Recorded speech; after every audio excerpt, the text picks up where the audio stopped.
Good day, everyone. This is Charles with the Exodus Logistics Learning Center. Today is the installment of our Dispatcher 101 training for beginners. Today, we're going to have a Q&A session because I know I've been getting calls, people asking questions. I said, well, let me just throw it on the Zoom training today. And I want to broadcast this one on YouTube as well, in addition to putting it in our back office. So to benefit the subscribers on YouTube as well. And to announce that tomorrow, we are going to institute this doesn't apply to you guys because you're already enrolled, but we're going to do a 50% off sale from now or from Sunday through Mother's Day. So it's going to be advertised on the website, and we're going to do that for the benefit of Mother's Day, and probably do something for Father's Day as well, but just to add another promotional piece to it. So this is going to be broadcast on the YouTube channel, Instagram channel as well. But today only is Q&A, and we'll show examples by sharing the screen. Any questions you have that need answering, anything that you wanted to reiterate and re-explain. I was literally on the phone with the gentleman for like the past hour going over some stuff, and I asked him to come on as a guest to have the questions further asked and answered, because you guys can also benefit from that as well, for those of you who may not hear some of those questions. So glad you guys can make it. Welcome, come on in. Questions you have. I want to answer some questions that you guys may have. And I'm opening the floor. This is an interactive training today. So any questions? I know you have some questions that you may have not been able to get a hold of me, which is weird. But anyway, thoughts on the low rates that's happening at the moment? That's a great question, LaDonna, but you already know the answer to that. But anyway, the thoughts on the low rates is, it's unfortunate. The market is dictated by several factors. Shippers, brokers are kind of eating on the tenders, on the low tenders, when they sell them to the carriers. But the rates are in the process of trying to make a turn for the better. What do I mean by that? Well, seasonal stuff, the season is about to turn. Spring's coming, well, spring is here literally, but and like produce and different markets in the area, or in your area, or all over the country, different zones, the rates are starting to change for the better, starting to benefit the carriers.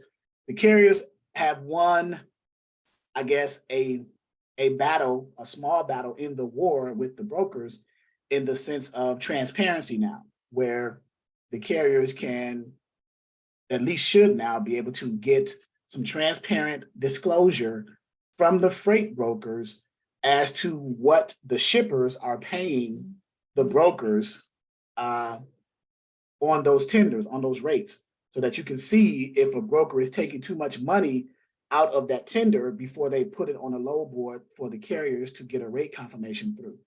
So that's a small battle that the carriers are going to be happy to see. So now you can see whether or not a broker is taking too much of an advantage of your carriers to see that. Now, you, the dispatcher, will not be able to see that transparency unless your carrier shares that knowledge with you. You're not going to literally see paperwork saying, well, this is what we pay. This is what the shipper pays us, the brokers, and this is what the rate that we give to the carriers on the rate confirmation. So, but the FMCSA had denied, and I believe I showed you, or I put under tools and resources from the last training, I believe I put that in there, the denial letter of the FMCSA to TIA, as well as the transparency clause from the CFR, and there it is. So the FMCSA denied TIA. TIA is a Transportation Intermediary Association made up of mainly of freight brokers who don't like dispatchers. But anyway, so we put those in there when I showed it to them the last class on Wednesday. I went ahead and put it on there so you guys who are members will be able to access and download this for to add to your arsenal, of information to have as a dispatching company, right? So, and then also the actual transparency code of federal regulations, Title 49 is that's Title 49, right? Which is deals with transportation. Title 49 is transportation, the title transportation, and it talks about brokers being able to keep records, and it mentions about transparency as well. So these are some things that's kind of adding to the value of carriers to help them get their rates up, and indirectly to dispatchers because you work with the carriers exclusively, right? Your relationship is exclusively with the truck drivers, the owner operators, right? And you indirectly are related or in relation with the freight brokers because those are the individuals that you're going to be calling to book loads for your carriers. Jennifer just asked, what's the fair rate? 60% to the brokers and 40% to the carriers. So Jennifer, if you can unmute yourself, I'm trying to understand that question. Are you saying what's the fair rate from the tender of the shipper? How much of that goes to the broker and how much of it goes to the carrier? Okay, so she says yes. So as a freight broker, right, who are the individuals that you, the dispatchers, are going to be calling to find loads or book loads for your truck drivers, right? Freight brokers are those individuals who arrange for the transportation of the freight. They don't touch the freight, they don't move the freight. That's what the drivers do, your drivers that you are in contract with. So they get the loads from the shippers, the customers, okay? And shippers give them what's called tenders, load tenders, right? Brokers have certain margins or certain percentages that they want to take off the top from that tender and then sell the rest of that monies or that contract, if you will, to the carriers. So let's say, for example, I'm a freight broker. I spoke to a shipper and we had an agreement to say, okay, I'll move your 10 loads a week. Each load is going to pay me $3,000, the load tender. Okay, I'll assign. When you sign a load tender, you're signing to either accept it or reject it, right? So let's say I signed it to accept it. I'm the broker, remember, right? And it's a $3,000 per load tender. So and the shipper has 10 loads or 20 loads a week that they give out. Each load on that tender or each tender says, okay, this load is for this specific lane. Let's say Norfolk, Virginia, going down to Atlanta, Georgia. Let's say that's about 600 miles, right? $3,000, $3,000 load tender. So the shipper, this is their target rate. When you're dealing with shippers and load tenders, this is what the shipper pays to either a direct trucking company or owner operators or to a freight broker. We're talking about shipper to broker right now. In any case, the shipper gives that target rate to whoever they decide to give it to, and whether it's negotiable or not, right? So it's $3,000, in this case, to the broker. The broker is going to take and chop that money up to make their money as a broker when they find and onboard a carrier, if they are not an asset-based broker. An asset-based broker is one who has trucks available, right? They have their own trucks in addition to their brokerage, okay? So now, most new brokers take about 15 to 20% off of the tenders, and then take that load tender and all that data in the load tender and produce what's called a rate confirmation when they are booking the loads with the carriers. Okay, so with the shippers, it goes from a load tender from the shipper to the broker to a rate confirmation from the broker to the carriers, minus whatever margin or percentage that the broker took off the top. Average rates these days between 15 to 20% of what the broker usually takes. So if you open up a calculator, which I'm going to do and share my screen,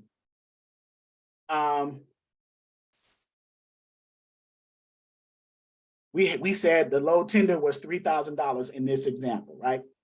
So $3,000, and we said the broker took 15%, or let's say 20%. 20% of $3,000 is what? 20%, $600. That's what the broker stands to make for each load that that shipper tendered to them. Okay, you follow that? So now, what's left over? What's left over after 600 is taken out? 2,400, right? Let's do some math real quick. 2,400 is left over. 2,400, exactly. So the broker takes that 2,400. Now, will the broker post 2,400 on the load board, or will he post something different? What do you guys think? Something different. Something different. He's going to post something a little bit less because he still wants to have some wiggle room to negotiate, even though he's already ate 600 of it. He got 600 in his back pocket from that $3,000 load tender. Okay, he's going to put, let's say he posts it for 2,000. Now he can post it for 2,000 if that lane and the market dictates that that's a good rate to do so. A broker, if they're smart, they're not going to post it at a rate that they're not going to get calls from carriers. If he posts it well below what the market already dictates for that lane, he's going to lose. So he wants to post it still at a competitive rate at the same time, still be able to make some money. So let's say that lane, Norfolk, and what I mean by lane, anything that picks up at a shipper location and delivers to a receiving location, that is a lane. So where the truck driver comes to pick up from the Norfolk, Virginia, whatever warehouse or whatever, and transport that freight to a receiver in Atlanta, Georgia, that's one lane. And it's just a one and one pickup, one drop. There are no multiple stops in that lane, right? It's 1 and 1. Now, can it be multiple stops? Of course, but this example, this load tender, we're just saying a 1 and 1, or what's called a straight through, okay? So let's say the market dictated for that lane. Well, better yet, let's do this. Let's give you some.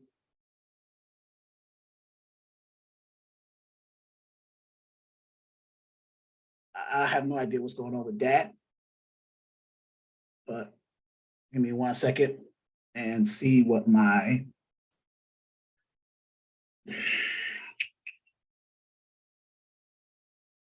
So what I'm going to do is I'm going to open up a load board and look at a real example. I mean, open up a load board and put that lane in and see what the market dictates for that lane. That's what I'm doing.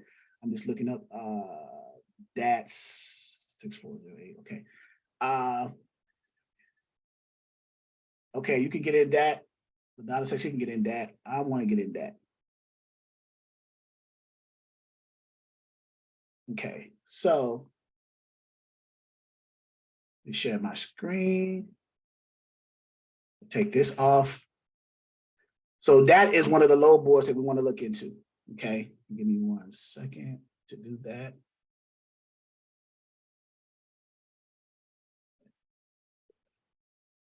Open up there and go back here. All right, share that screen and let's share it. So let's go into that and see.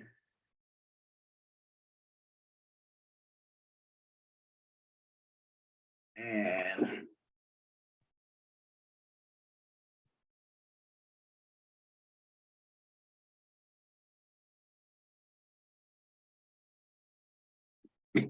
okay, so now can everybody see the DAT load board on the screen? Okay, so we just gave that example of the load tender from the shipper to the broker in a lane of Norfolk, Virginia to Atlanta, Georgia. I didn't say an equipment type or anything like that. Anybody can just throw me an equipment type so we can fill in the blanks here. So let's say, give me one of the three major. Somebody give me an equipment type. One of the three major. Dry van. Dry van. Okay, good. And then so Norfolk, because we want to make this example more realistic, right? We want to get the actual rates going from Norfolk to Atlanta for a dry van. And let's say it's picking up Monday, which is the 17th. And let's say that, what is DH-O? What does that mean right there? Deadhead. Deadhead from the origin, right?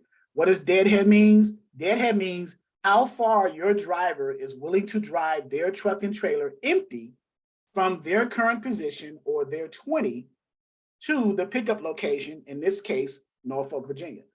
The maximum deadhead range is 100 miles. That's why I put 100 miles there. And then I put it on the deadhead destination as well. FP, full or partial, we're going to put full. We can put both so we can expand our result set, right, of more options to see on loads. The feet is usually a 53-foot trailer.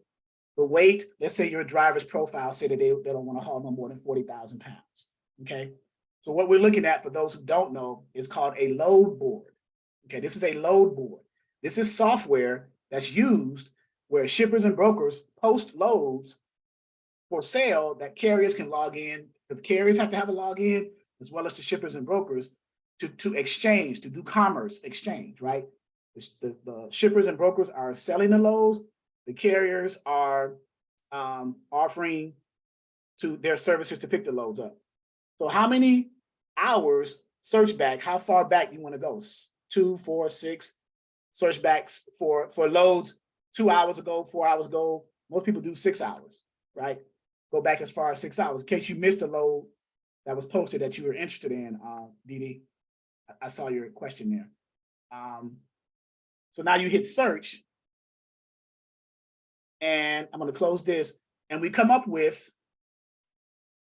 15 results. The reason why it's such a low number, because you put very specific requirements in the filter in your search in the load board. You said, I want to find a load specifically in the origin of Norfolk, Virginia, going specifically to Atlanta, Georgia, on a specific day that it picks up with a specific weight or less, right? So if you want to have a broader result set, let's go back and edit this real quick. If you said I could pick up a load going anywhere, you can delete that. If you leave the destination blank, and that's anywhere, you still want to have a specific weight of 40,000 pounds, but I guarantee you that 15 is going to change to a higher number. You hit search, and now it's 226. See how that works? So the more broader your load search is on a load board, the higher your result set, the higher the number is, the results you're going to get. The more specific and you drill down in your load search on the load boards, the smaller the number gets, because you're putting very specific requirements in the load board. You guys follow that? Just so you know. I'll put Atlanta, Georgia back in there, so our example. So let's go back. Just want to make sure you guys understood that part. So for a dry van, these are the rates. So right here, the rates for these loads, 15 loads, I'm gonna put it in order from highest to lowest. So the highest rate is 900 of exact loads, right? So you got 5 exact matches coming out of Norfolk going directly to Atlanta. And then you have some similar matches, 23, for a total of 28. So if you go to the 23 matches, they're similar matches. You're going within the area, right? This one's crazy, from Virginia Beach. This must be a round trip, because it's going from Virginia Beach to Bristol. It shouldn't even be in here, because I put Norfolk to Atlanta. What is this about? This might be a bug in the software, right? It could be a round trip, but we'll figure that out in a second. So I won't look at that. But let's go back up to the similar ones. The 900 is the range, right? 900. So that's the highest one we got, 900. So that's going Chesapeake, Virginia, that's literally not 4 miles from Norfolk, depending on, it's about 10, I guess, but because I'm in the Chesapeake area. And going down to Jefferson, Georgia, which is 61 miles from Atlanta. That's how you read that. So the deadhead origin from Norfolk to Chesapeake, 4 miles. And then the destination to Atlanta, Georgia, you found a load delivering in Jefferson, Georgia, which is 61 miles outside of Atlanta, okay? So what the book part means, yeah, so some load boards, you can actually book it online. You just click book and you just fill in, you put an MC in, and if that MC is in that broker's, in this example, Trinity Logistics brokerages, if you click book, you put the MC number of your carrier in there. And if they're already set up with that brokerage, they'll finish that process and get a rate con. If they're not, they will have to do the broker carrier agreement, probably online with a onboarding software, usually assure, assist, my carrier packet or packets, or RMIS. So that's the process. So so now we got an average. So this is what the markets dictate. So let's say $1,000. Remember, you got that rate con. So let's change that number on the rate con. Instead of 3,000, let's say it was 2,000, right? Remember that rate con that we got from as a broker from the shipper? Let's say 2,000. And let's say we still took 20% off of the 2,000 now, 20%. So 20% of 2,000 is how much? Let's go back to the calculator real quick. I'm doing it in the background. That's $400, right? So you take your $400 as a broker off the top of that now, and you're left with how much? How much are you left with after you take 400 off of 2,000? 16. 16. So now the market dictates, let's say the market was 1,000. So you posted for what? Well, you got 16 to play with. You got 400 in your back pocket as a broker that you're getting from the shipper. You got the market dictating that lane, Norfolk to Atlanta, for, let's say 1,000. Let's play with it a little. Let's go higher. Let's motivate the carriers to pick this load up. Let's say high. So I would probably post it for 11 or 1,200. I got 16 to play with. I posted it for 11 or 1,200. So I got another 400 wiggle room if a carrier comes in and wants to negotiate. I'm not losing my initial 400 that I got off the top of that 2,000. You see how that works with the broker and the shipper? If it's a smart broker, they want to see what the load tender says before they sign it. They want to compare that to the market, what the market dictates for that lane currently. Because if a broker says, well, if I can't make money in this lane with this load tender, I'm going to reject it. I'm going to compare it what the market says, take my percentage off the top, and if I still got wiggle room to play with it, then I'll go ahead from there. So let's go back. Somebody said, so let's start that process over for Vancia and someone else. She said, where do you get the 16 from? I lost you. Okay, so freight broker, right? Talks to a shipper, right? The shipper, they have a good conversation.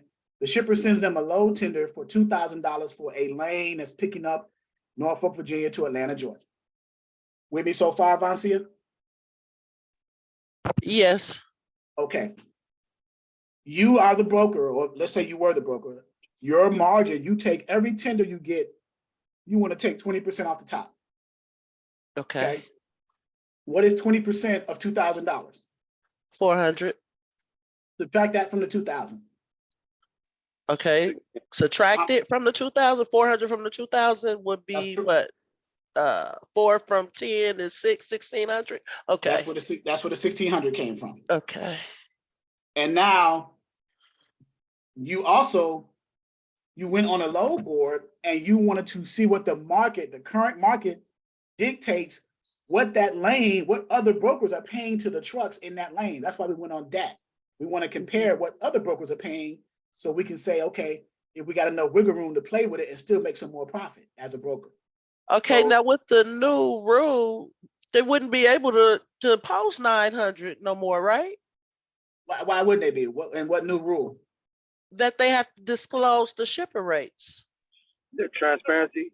Yeah, the transparency rule doesn't prevent you from posting the rates or anything like that. The transparency rules just requires the brokers to disclose to the carriers what the shippers are paying them. Oh, I thought they had to go strictly by the book and just post 20%, just take 20% out and post the 16 is what I'm saying. I thought that's what they had to do.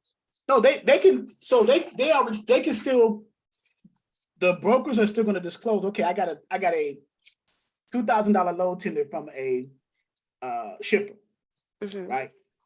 And they disclose that to the carrier. Okay, I got a $2,000 load from the shipper. My margin is 20%. I'm going to post this load.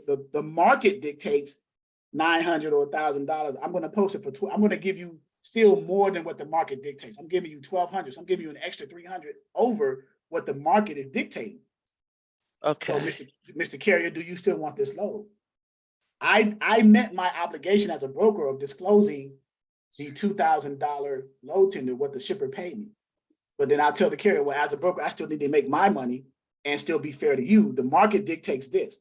I'm giving you more than what the market dictates. So I'm not trying to undercut what the market is giving you. I'm giving you more. Right? Okay. What if you negotiate? So that's another. So if some shippers give you load tenders with the option of it being negotiable, others do not. They'll give you a target rate and say, take it or leave it.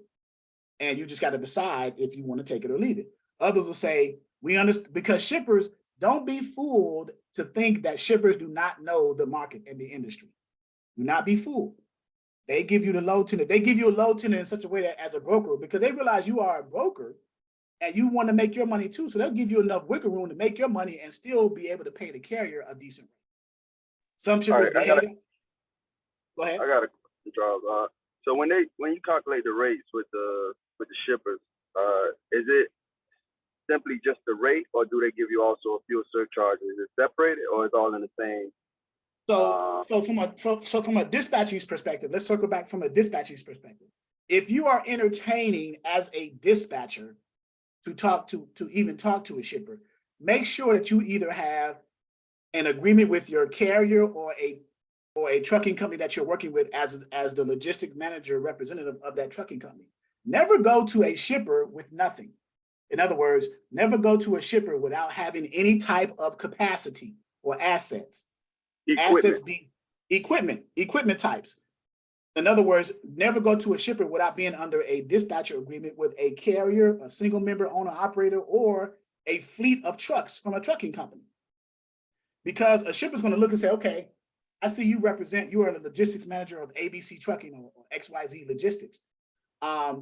We have a need or capacity need for 20 trucks a week, dry vans in this lane. Can you provide that? And if so, here's the tender, right? Now you're a dispatcher, remember? They don't know you're a dispatcher. You don't go to the shipper and say, hey, I'm a dispatcher. They'll laugh at you, right? You go there, you are a representative or a logistics specialist or logistics manager for a trucking company, right? So it's all semantics when it comes to the shippers, right? Now do they know that dispatchers are out there doing this? Of course they do. Come on. Now let's not be fooled. We're all adults here, right? Let's not be fooled by that, right? Okay, so, Charles, I'm sorry to interrupt you, but while you are right there, we can't do that anymore, right? Because of the new rule? Where, and show me in the new rules. Now, what are you saying? We can't do what? As a dispatcher, go to trucking? We can't, yes. Okay, so now you saying that, now show me where it says that. I thought that's what it was about. Dispatchers acting like brokers.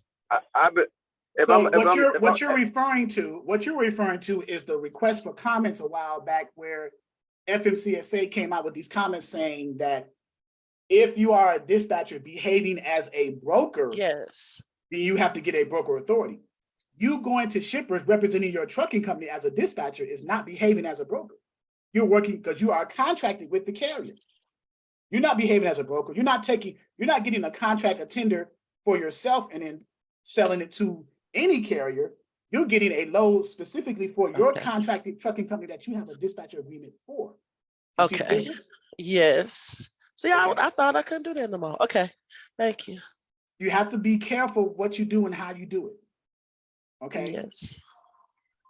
Charles, as a carrier, you can't contract your own loads, right? Yes, yeah, of course you can. As a carrier, you can. So shippers give loads either directly to carriers, trucking companies, or they give them to the brokers. Shippers deal with both. Okay, that's why I asked you the question earlier was when you quote a shipper, when you give them that rate, is it separated?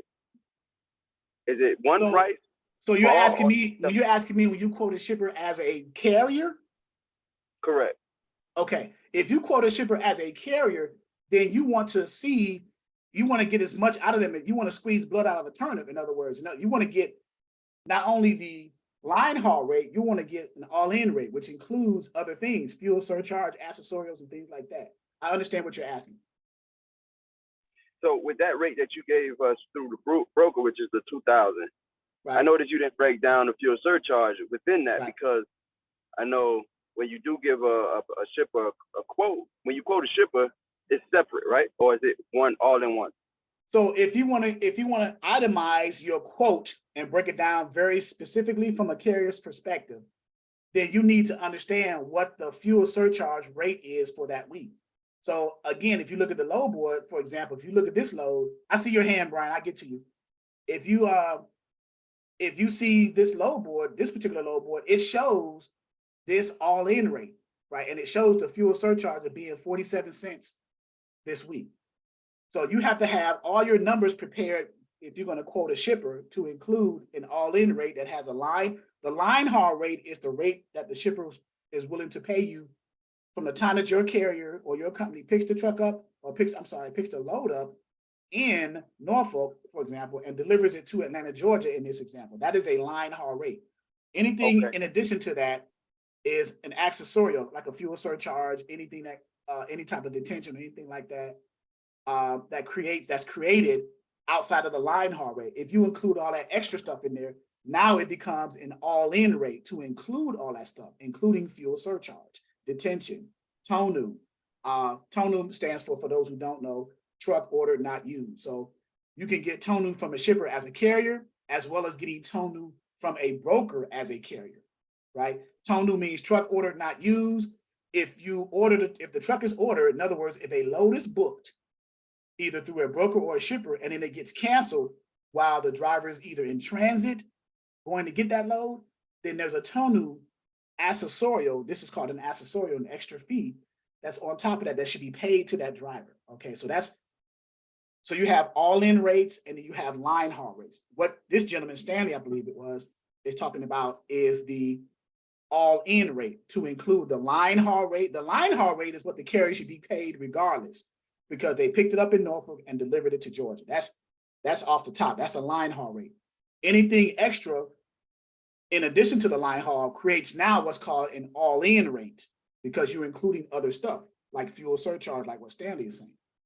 So, but wouldn't you calculate that when you you have to understand what the cents per mile is for that week. You can go to the energy website, EIA.gov, or you can look on the load board right here, 47 cents. 47 cents on this load board is saying that this lane's fuel surcharge for this week is 47 cents per mile. So what is the mileage on this run? This mileage is 566 miles. So if you take 566 miles and multiply that times 47 cents, that's how much of a fuel surcharge that you're trying to negotiate with that shipper for. So 47 cents, 47 cents times 566 miles. If I can put it on here correctly, 566 is $266 that you are expecting from that shipper or that broker, if you're dealing with a broker, for a fuel surcharge. Okay. Now, after you, let's say I see it post, some of these rates are posted for 900, 700.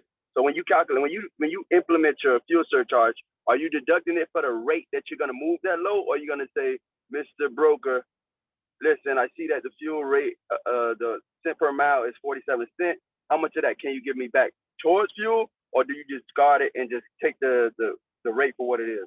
Great question. So so this is a carrier broker relationship you're referring to now, right? Correct. Or broker dispatch.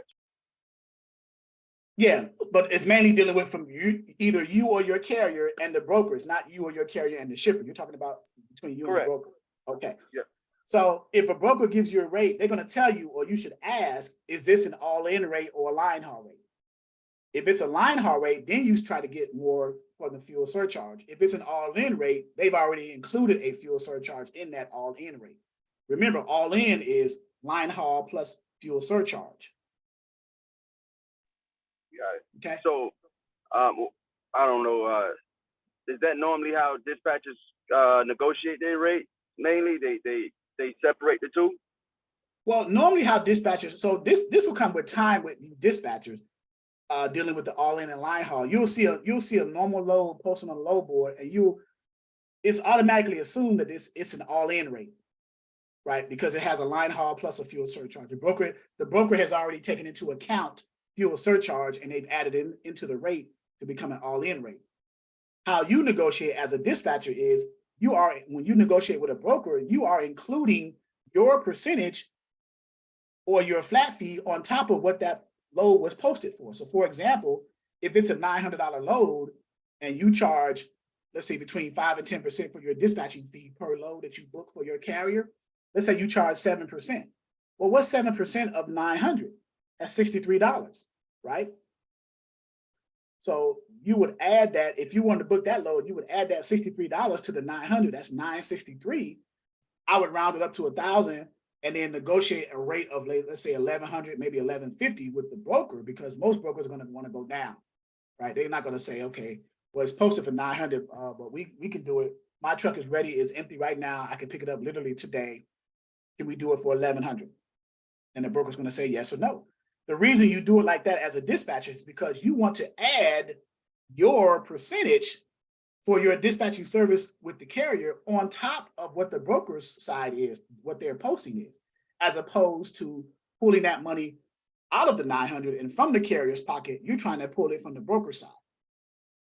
Okay. The reason why I asked that question is because I think mainly everybody is concerned about their pockets. Like the broker gets the load from the shipper, he takes his percentage, and then he deals with the dispatcher. Dispatcher knows he's getting 8% on the load, so he takes his money, and not really taking account that the driver has his expenses as well.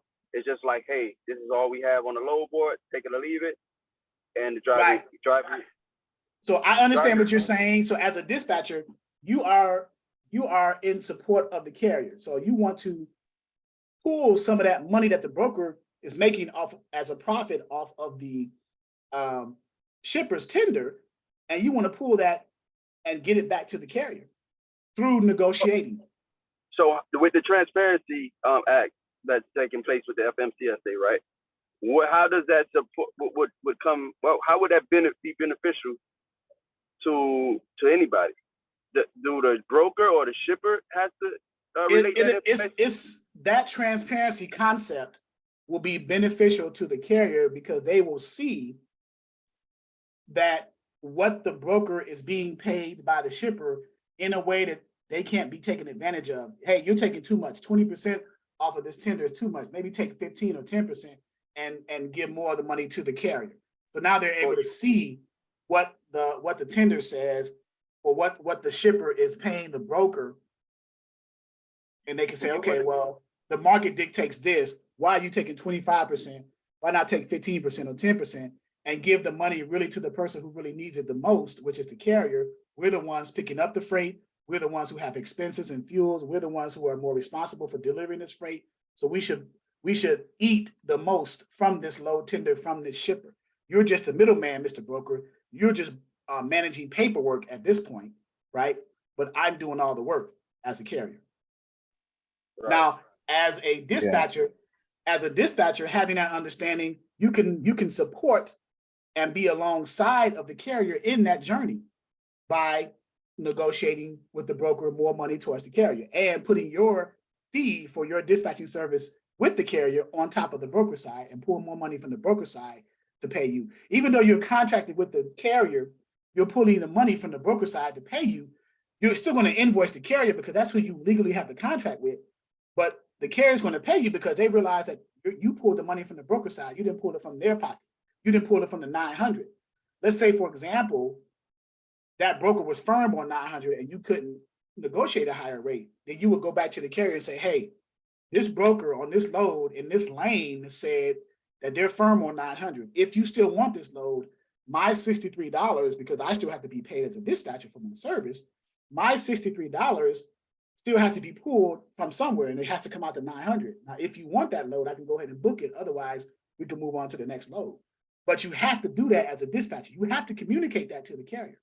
The one mistake dispatchers make is never book a load with a broker without your carrier knowing. Right?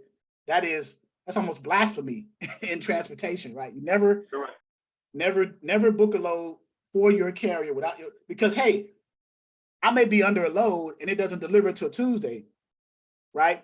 But you booked the load to pick up on Monday. That's a problem. I'm not going to be empty till Tuesday. Go ahead, Brian. Hasn't that been the difference between capitalism and communism? As far as, go ahead, ask your question. As far as what? That's the beauty of this country, right? I mean, I'm kind of biased because I love sales.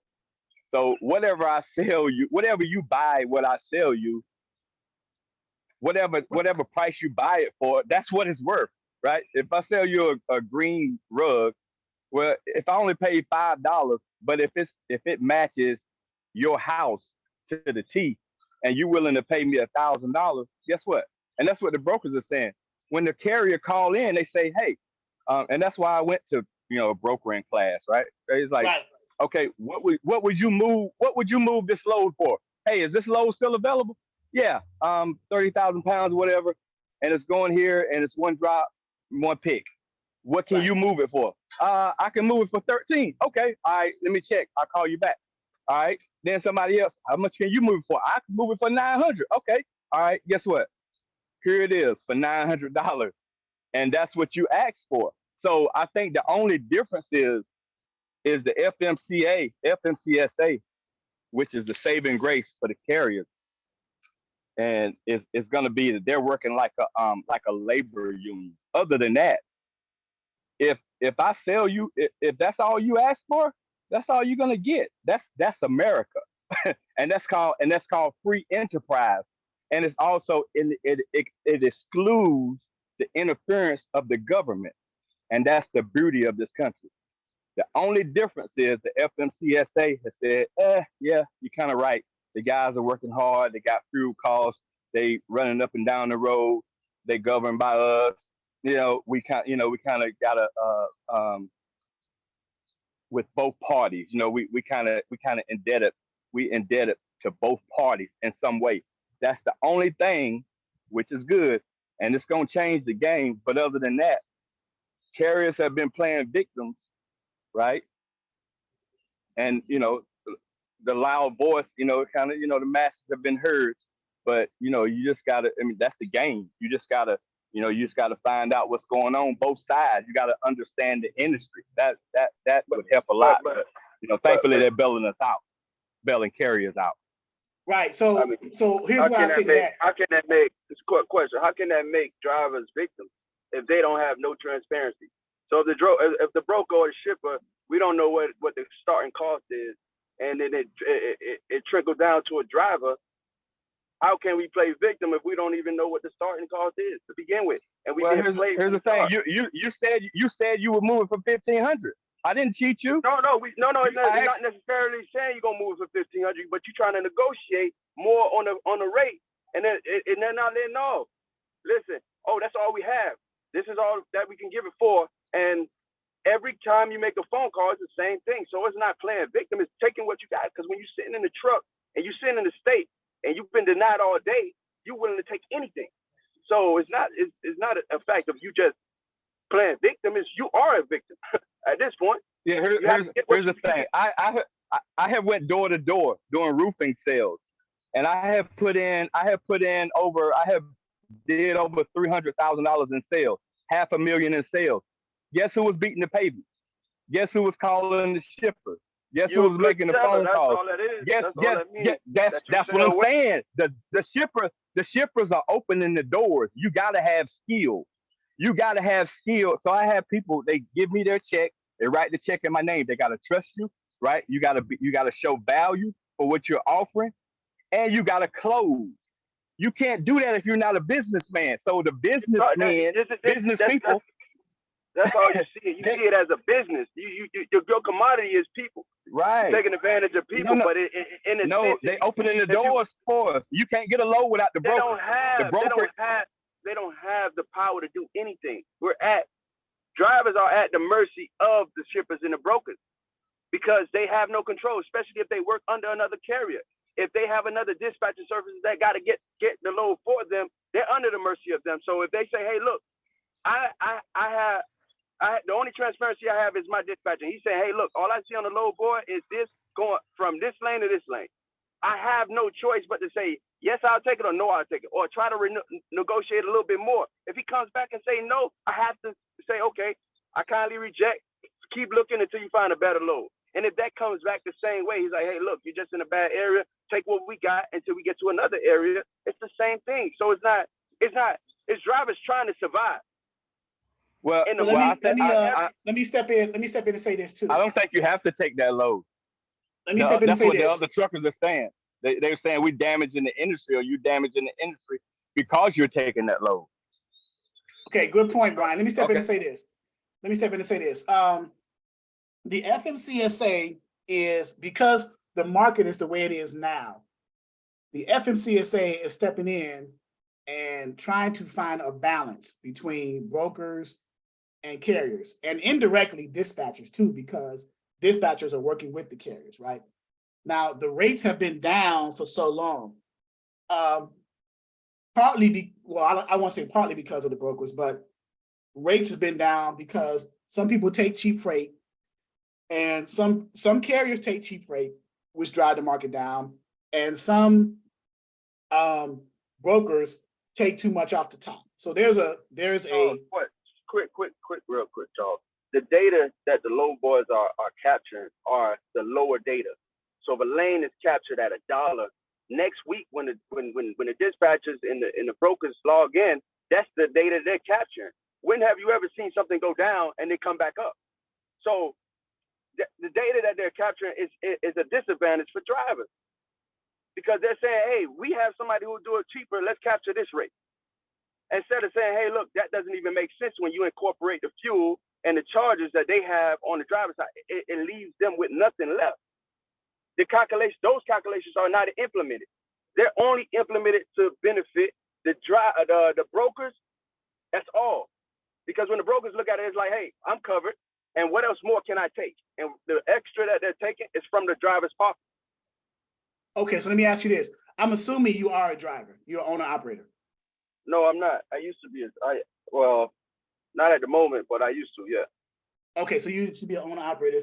When you were driving, and when markets were you driving, did you recognize like the different seasons and changing in rates, when it went up, when it went down? Have you ever experienced that as a driver? Yes, depending on what area you're in. Right. So are we in, let me ask you as a driver, let me get your perspective as a former driver. Are we in a time where the rates for a specific area, a specific zone, part of the country for a specific equipment type are going to change at some point? Like, for example, produce coming out of Florida going towards the Northeast. Is that getting to a point where it's starting to go up? That's what I mean by market. Sometimes the market dictates. If you're going to talk about Florida, we know going into Florida always pays, and coming out of Florida is not really even worth it. Okay, so and now the rate that you're seeing now going into Florida has just gotten worse. So okay, so let's take Florida out. That's a bad. You're right. That's a bad state example. But as far as following the produce from the southeastern portion of the country heading towards the northeast, this is the season for the change in that. Yes or no? Yes, but we haven't seen change. There hasn't been no change. Right, it hasn't started. Do you, as a carrier, do you see it happening anytime soon? Are the rates going to make a turnaround for the better, or do you think it's going to stay the same? Unless someone step in. No, unless someone October. We've been waiting for a change since what? February. Well, actually, it's not going to change if you only go on the low board. The season. We've been waiting for the season to pick up since February, and that still hasn't picked up.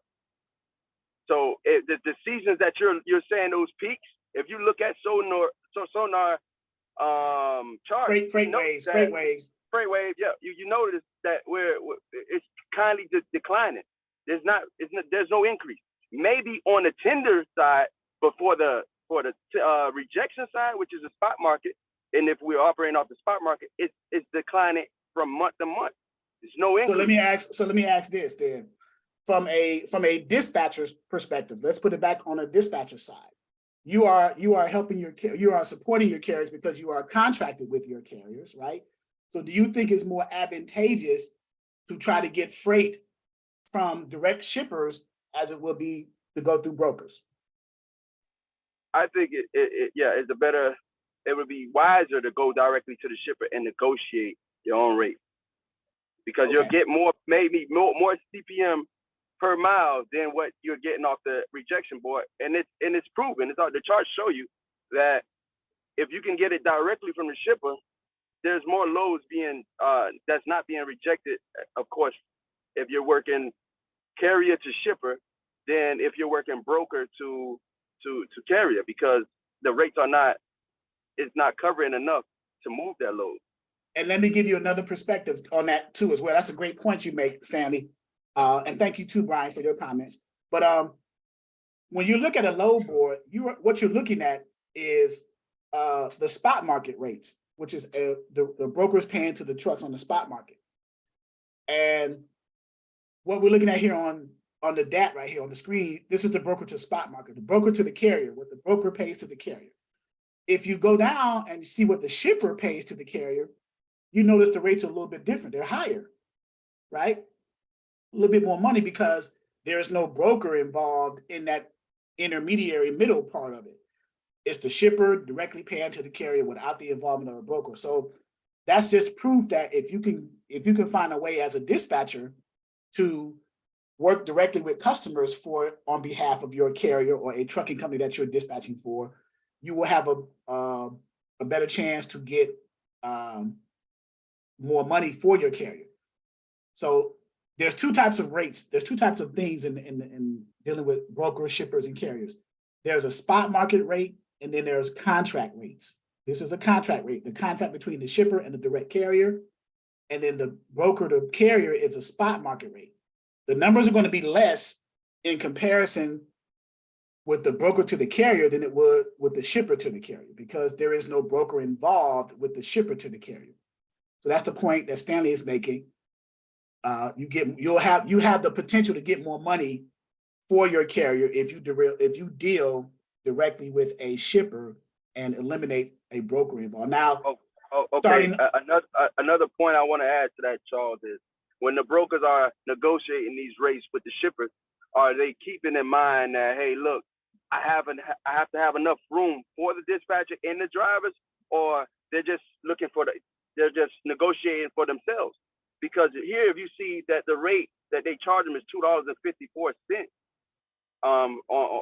from the contract side, how can you drop that under $1 and you're not participating in fuel, maintenance expenses? All you're doing is transferring data. Right. So let me say this from a broker's perspective. When you form a freight brokerage, let's say you formed a freight broker, and I think Brian is on the broker side. What you should have in mind as a freight broker is understanding the market, understanding the carriers, because you're forming a brokerage, of course, to make money for yourself, but you also want to perform at an ethical and a fair way towards the person that you're going to be selling the loads to. The shipper controls it because the money flows to the shipper. Once the broker gets the load tender, that is a target rate. Let's say $3,000. The broker got that load, that tender from the shipper for $3,000. Now, how that broker manipulates those funds is totally with that broker as far as from an ethical or an unethical standpoint. They have to be familiar with what the current market dictates. And I know that I keep saying that, but I know the market is down and it's terrible. But they want to be able to give a fair, if they're a good broker and a fair broker, they want to give a decent rate to a carrier in such a way to motivate that carrier to move that freight consistently, or a carrier or carriers, because you may be a broker who have multiple carriers under your brokerage that you've set up with, you've approved, right?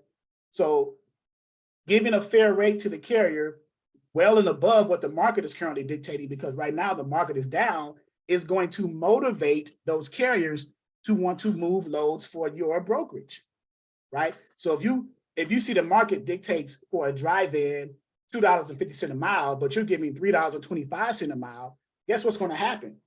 Word is going to spread. Hey man, this broker in this lane, he's giving $3.25. It normally pays $2.50. Well, everybody, let's come on over. Charles, that load, that wouldn't even make the load board if it was at that price. It would be taken off. It wouldn't even. I don't even think it will be posted. They wouldn't post it because they will give it to carrier. If I'm a broker in that situation, in that scenario, I will call direct trucking companies. And then if I get all the trucking companies reject my stuff, then my last resort is to post it on a load board. But those types of rates will probably never be posted on a load board. Right? So correct, because the carriers won't reject it. They'll take it. Exactly. So the purpose of the loads on the load boards, you get a lot of, like my mentor says, tender rejections from trucking companies leaves the broker at a last resort of putting it on the load board. So these loads on the load boards are well below what they should be normally paid to a carrier. Now, question, Charles, if let's say they post these loads, right, and they're reaching their expiration date, what then again does the broker do when they know, okay, this load needs to be delivered tomorrow morning, it's etching towards the evening, nobody has accepted this load, what do I do? Well, first thing you do is call the person you're contracted with as a broker, which is the shipper. No. What I'm talking is the broker making this decision.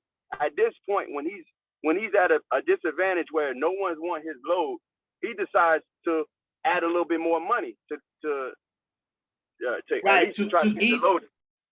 eat, and he's going to have to eat into his profit margin and add more money to the carrier side to motivate a carrier to take the load, because it's getting soon to be expired, and the shipper's going to be like, wait a minute, I gave you this load to move and you can't seem to move it. But so you're gonna eat into your $400, whatever your profit margin was. You're gonna add an extra $100 or $200 off of it, and you're gonna only have a $200 profit margin, but you're gonna move that load, right? So as a broker, I would in that situation, I would do that. I would eat into my profit margin to move a load in order to win more loads from the shipper.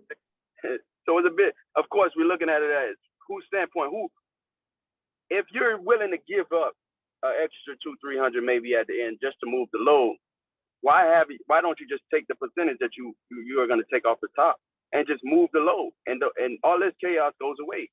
That's great question, Mr. Broker. Right? That's the $1 million question.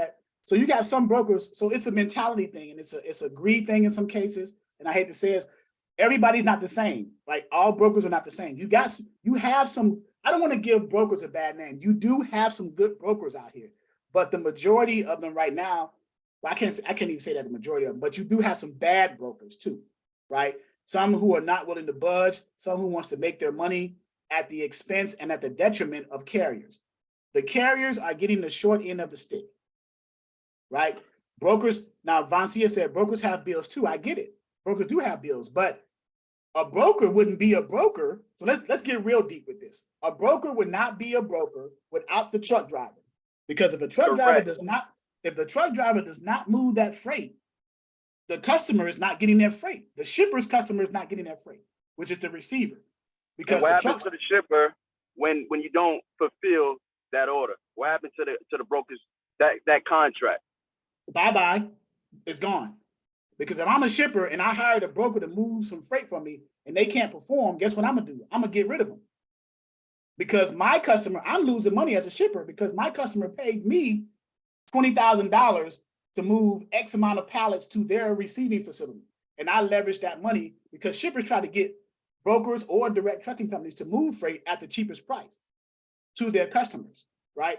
So if a broker can't perform, I'm getting another broker, or I'm going to try to get a direct trucking company. In any case, the shipper is controlling that dynamic. But if a broker can't perform, then I got to get another broker or go.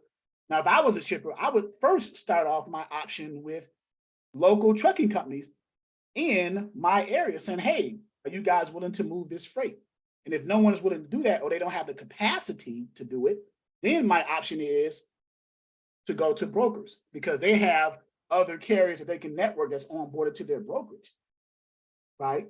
So all the local trucking companies as a shipper, they don't have the capacity. They only have 10 or less trucks, but I need 30 shipments moved from my shipping facility to my customer's facility down in Atlanta.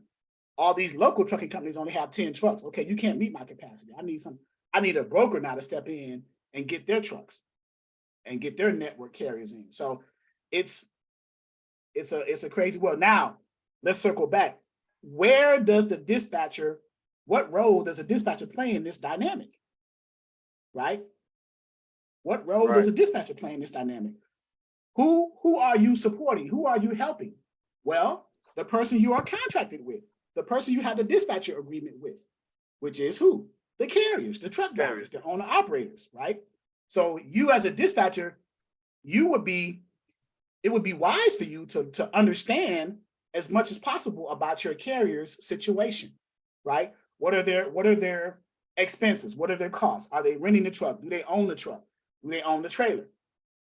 Fuel costs, anything like that, right? What services do they need? So you can kind of leverage everything that we just talked about, all the stuff back and forth that we just talked about from a dispatcher's perspective. You can leverage all that as a way to market yourself to a carrier and say, hey, I understand your plight. I used to be a carrier, or I'm in training, or I'm in an industry I'm familiar with what you're going to or going through.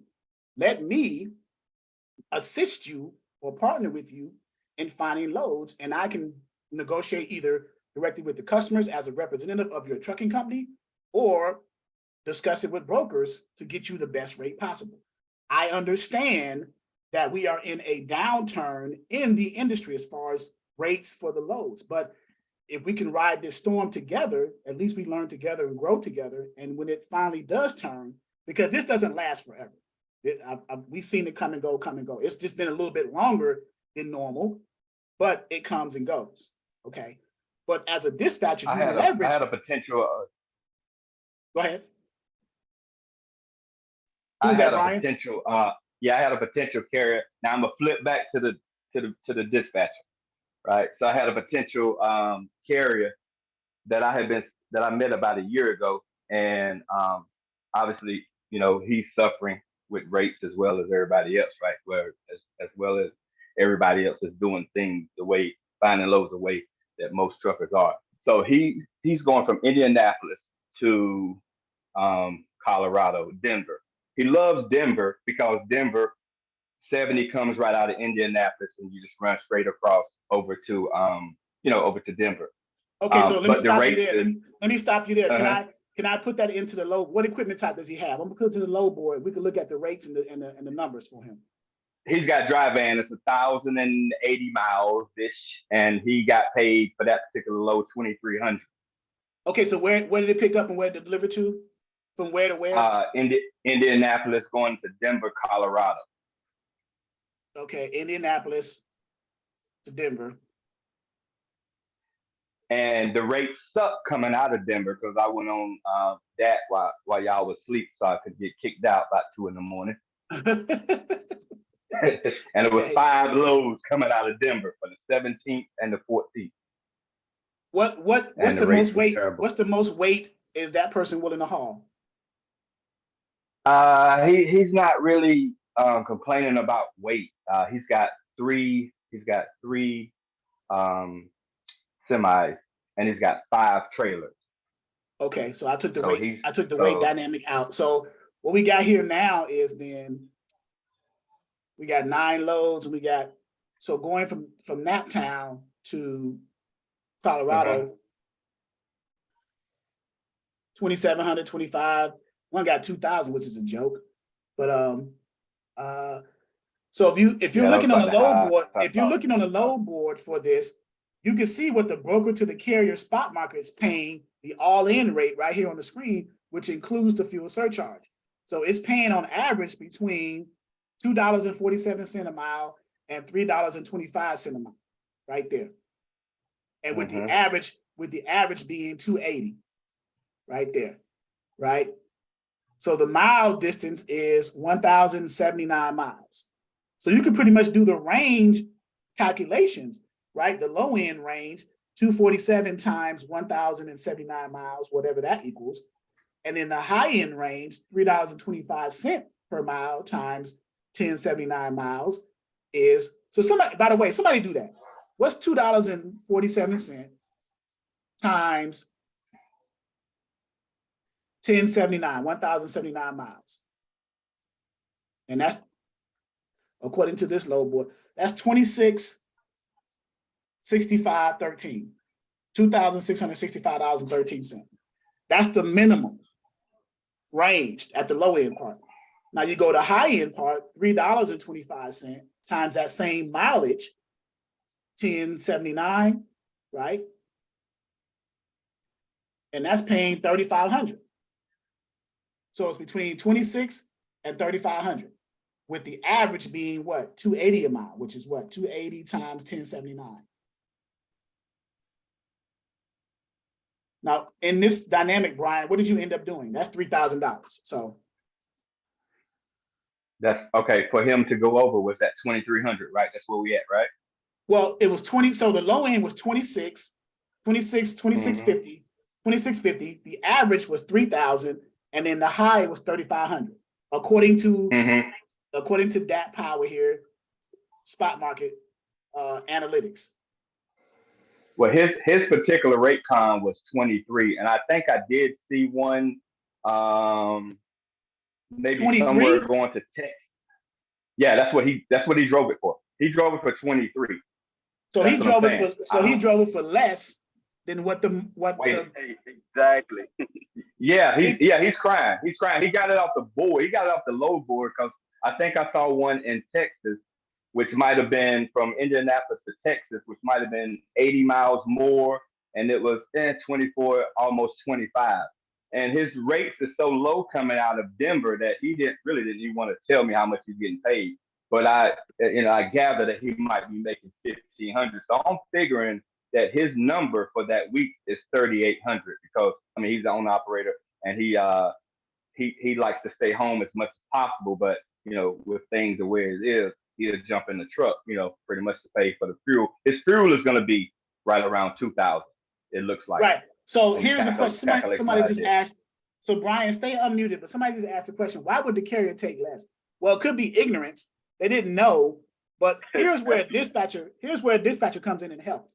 If you are familiar, like if you have access to a resource like this where it shows your numbers, right, then you will be able to see the low end range and the high end range and what the broker is paying on average to the carrier. Broker to carrier spot. What that means is what rate does the broker pay to the truck, to the carrier, right? So we just gave the numbers. The low end, $2.47 at 1079 miles is $2,600, almost $2,700. That was the low end. The average 280 a mile times 1079 miles was $3,000. And then the high end range, $3.25 times 1079 miles was $3,500. Brian's driver took it for $2,300, which is some $300 less than what the low end paid. So as a dispatcher, if you knew these numbers, you could say, hey, $2,300 is way less than what the market normally pays. Can we get 25 or 27, between 27 and 3,000? You're not gonna go as high as the maximum, but you can at least do the average, 280, which is 3,000, or maybe even 2,800. They posted it. The broker posted it for 23 or whatever they posted it for, and Brian's driver took it. Now he may have had his reasons. He may not have known the market dictated to that. He may have needed to get to that area. He could have had family there. And he just wanted to get over there. I don't know what his reasons was, but he took it for, yes. Okay, even if that driver didn't, if he had a calculator and he calculated those miles, 1,000 miles is a 2-day run. Exactly. For every 500, that's 2 days. And when you calculate the fuel and then the miles that you're running, you're pretty much doing the shipper or the broker a favor because you're not Correct. making any money. I don't care where you're going. Just pretty much dead head home because you're giving up. You paying the shipper to say, hey, look, listen, I'll pay you to do this. I'll pay you to deliver this load. Don't worry about it. Correct. So I'm glad you brought up fuel. So let's calculate fuel then. How do you calculate fuel? So dispatchers, you kind of need to know this. It's I don't want to say it's not important, but it's good to have this extra knowledge as a dispatcher. Right. So 6 miles a gallon, right? Right. So this is how you calculate fuel. You first ask yourself, for a tractor trailer, how many miles per gallon do you get to the tractor? Is it 6.5? Is it 6? Whatever it is, right? So we're gonna go. Brian said 6. You talking about miles per gallon? Right. What is the tank? It all depends on what type of truck it is. Right. So give me an average then. Let's do an average then. Average. Yeah, let's say 6.5 because you can get 7 on some. Okay, so 6.5. So let's say he's going into the mountains. Right. Here's crossing mountains, so 6 is probably going to be fair. Okay, great. That's a great point. You're going through and also put in consideration the weight of the load when you're going through the mountain. Right. So 6 is fair. So because you're going through the Rockies, you're going through 5 and 7% upgrades and downgrades, right? So so 6 miles to the gallon, right? So let's keep that in mind. I got my calculator up. So how many miles is on this? It was 1079, right? 1,079 miles. Correct? On that lane that Brian gave us. Everybody follow that? Okay. What you do is you divide the miles on that particular trip, whatever lane it is, however many miles. In this example, it's 1079. Divide that by the miles per gallon, 6. And that's going to give you how many gallons is needed to make that run. Correct? Correct. Which is 100 and let's just round it up, 180 gallons. Now, he started in Indianapolis. So fuel costs for diesel is different in different areas. So let's say he filled up in Indianapolis. What is the cost of diesel fuel coming out of that area, out of the Midwest, right? Because you're going to take that number and multiply it times the 180 gallons. Now to give you your cost for fuel to run that line haul from Indianapolis to Denver. So somebody give me the cost. Well, I'll look it up myself. At least $4 a gallon, at least, right? As it went down, it's no longer 5, right? No longer 5. Right. So the cost of diesel coming out of 475. DD said 475. So 180 gallons at 475 per gallon. Let's just say that was true. That's going to cost $855. Right? For that one lane run from Indianapolis. One way. And in the weight, you got to factor in the weight. So I don't know, because remember I asked you what the weight was, but let's say the weight was 40,000 pounds. So you may also have to add another 25% of this on top of that. Dare I say 50%, of this. So let's add 25% more of this, because if you want to consider the Rocky Mountains going up and down those slopes, right? So 25% of $855 is another $213. So you want to add that to that $855. So he could be paying well over $1,000 for fuel, because again, you make a good point, Stanley and Brian. Weight, fuel costs, slopes. So as a dispatcher, you're seeing all this. So this can help you in your negotiating techniques. Hey, Mr. Broker, this is a good lane, but we got to get some more money, because look, my driver is going from Indianapolis to Colorado. We're going through the Rocky Mountains. We got 40,000 pounds on us. We need an extra, because you're quoting it for 23. We're going to need at least 33, right? 35. We probably want to go for the max. In this case, the max $325 a mile, because we want to compensate for the fuel.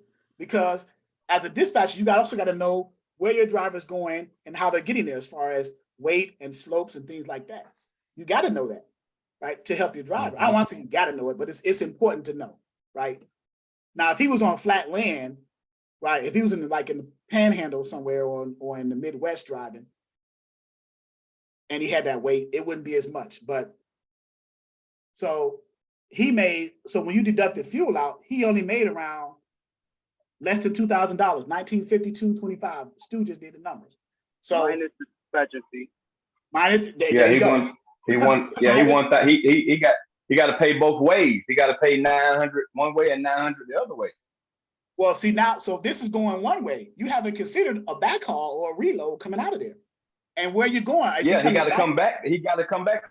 He live in Indianapolis, so it's going to cost him another 1,000 miles. It's going to cost him the same 900. So this is where it take the sales hat off, and then it made me dig, because I'm saying, first of all, I'm not saying it to him, but I'm like, I can really help him, because why would he go into Denver? There's nothing in Denver to get him out that's going to pay, versus if he go to Texas, which was another 80 miles, depending on I can't remember which city in Texas, but there was like 80 more miles, and you can get more than the 1,200 or 1,100 coming out of Texas that he's getting going into Denver. Plus there was only 5 loads in Denver. You know what I mean? And that's what that knowledge. What I did. Additionally, what I additionally did was I contacted a broker agent that I've been talking to about 2 years that had me on an email blast. And I knew she had a lane either coming out of Indianapolis or going into. Now, I can't see the rates yet, but I know if I call her or talk to her, which I spoke with her yesterday via email and phone, that it's going to be more than what he's getting, or at worst, it's going to take him into somewhere where we can get him a better rate than the back haul rate, which is 1,100, 1,000, 1,500. So we can get him 2,000 twice, and then another 2,000, right? Because the way he's running, he's only going to run 2 loads. He's going to run 1 load out and 1 load back. He's making 3,800 gross, and part of it is because of how he's running as well, and he's not being assertive as a driver. So if you got to throw it, he got enough. If he plays his card right with the help of dispatchers, then we can get him up to 4 loads, right? At least 3 loads, and we can take him from 3,800 to at least 5,100. You know, hypothetically speaking. So right, and he's struggling because, and it's only but so many load boards that you can buy as well. You got all these costs. We got access 4 or 5 load boards, you know, just in the continuous training. That's another benefit.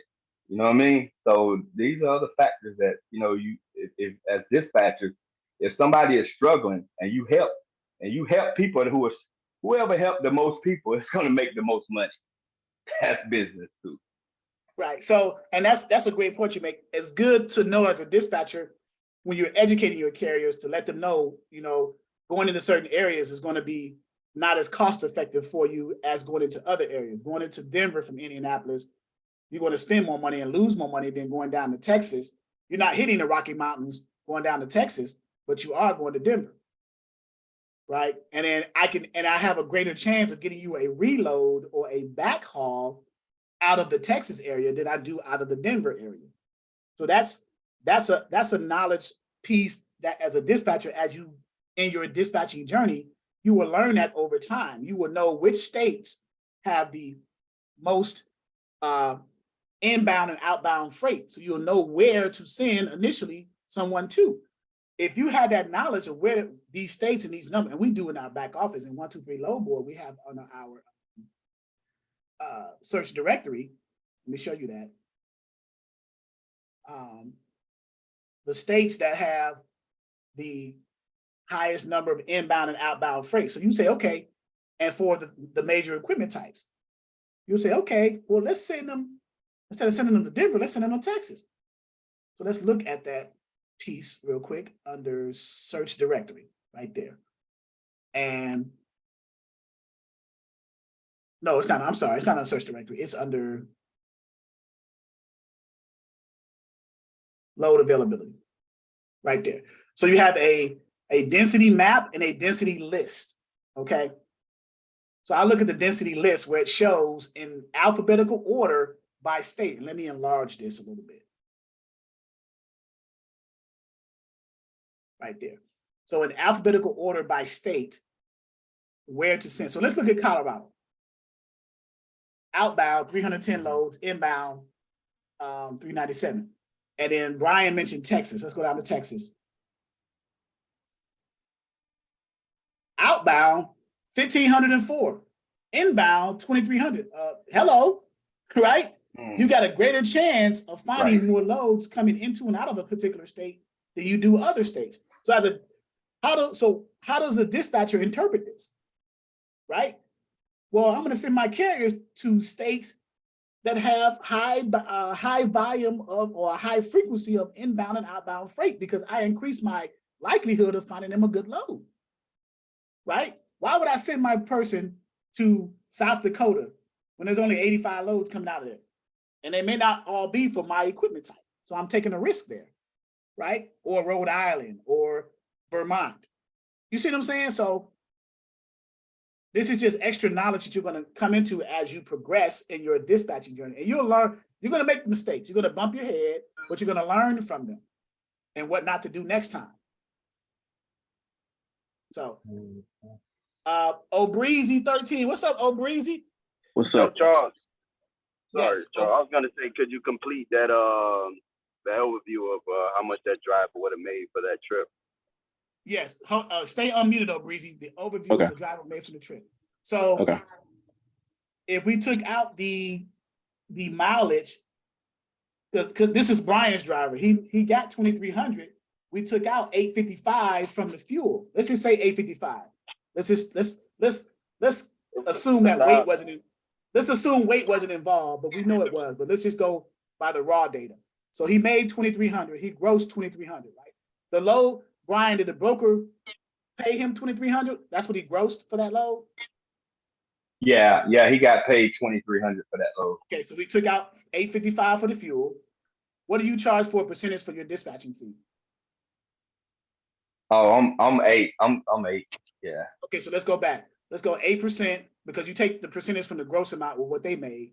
So 8% of 2,300 is 184. So you made $184. So we're gonna go 2,300 and let me share my screen because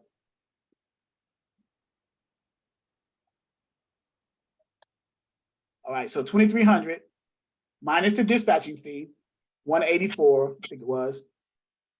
And then that equals 21, and then minus that 855. We know it's more, but we just did the raw data from the fuel cost. So 1,200, they netted, they grossed 23, they netted 1,261. That's insane. So you drove over there almost at the same, you drove almost at the same amount of miles as you're being paid, almost $1 a mile. But anyway, but this is an example of an opportunity for a dispatcher to educate the driver. Exactly. Right? By showing them, hey, I'm familiar with numbers to a certain extent. I don't know all your overhead as a trucking company. I don't know what all your overhead is, but I know you have fuel costs and I know you have my fee. I don't know if you're making payments on the trailer, making payments on I know you have insurance, I know you have tires and things like that, but the main line item expense for a driver is what? Fuel. That's the main line item. Also implement the time that it took him to deliver that load. It wasn't one day to drive 1,000 miles. It's a 2-day run. 2-day run, that is correct. 2-day run. So you factor, and then you got to also consider a reload or a backhaul getting out of there. Does he have to deadhead to somewhere? Does he have to deadhead 300 or 400 miles to another major city to find another load getting out of there? Or can he find something coming out of there? That's another question, right? So before you put your driver in that situation, you may want to look at other states where you can send them to, where you can increase your likelihood of finding them a load coming out of there, right? So, and that's a good lesson to have as a dispatcher. These are things that you will consider over time. And it's good that this scenario came up because you can actually see, right, what the driver is looking at. So it's all about the driver, guys. If the drivers don't pick the loads up, the broker's not going to get paid for their service. The shipper's going to be angry because they may lose a customer because the customer's going to say, well, where's our product? Well, Mr. Shipper's going to say, well, I couldn't find a driver. My broker couldn't find a driver. Well, the receiver customer's going to say, well, that has nothing to do with me. I paid you $15,000 to deliver these pallets to my facility. I need my money back. You see? So it trickles down, guys. But the important piece in this equation, and you're involved in the important piece in this equation, which is the driver. Your relationship with the driver is very important, especially if you can educate them and bring them up to speed of how the industry is working, right? Because some drivers literally, I know some drivers who literally don't have a clue. I'm surprised they actually got an authority. But oh, Breezy, I'm sorry for that long. Go ahead, sir. Oh no, that was good. Can you hear me?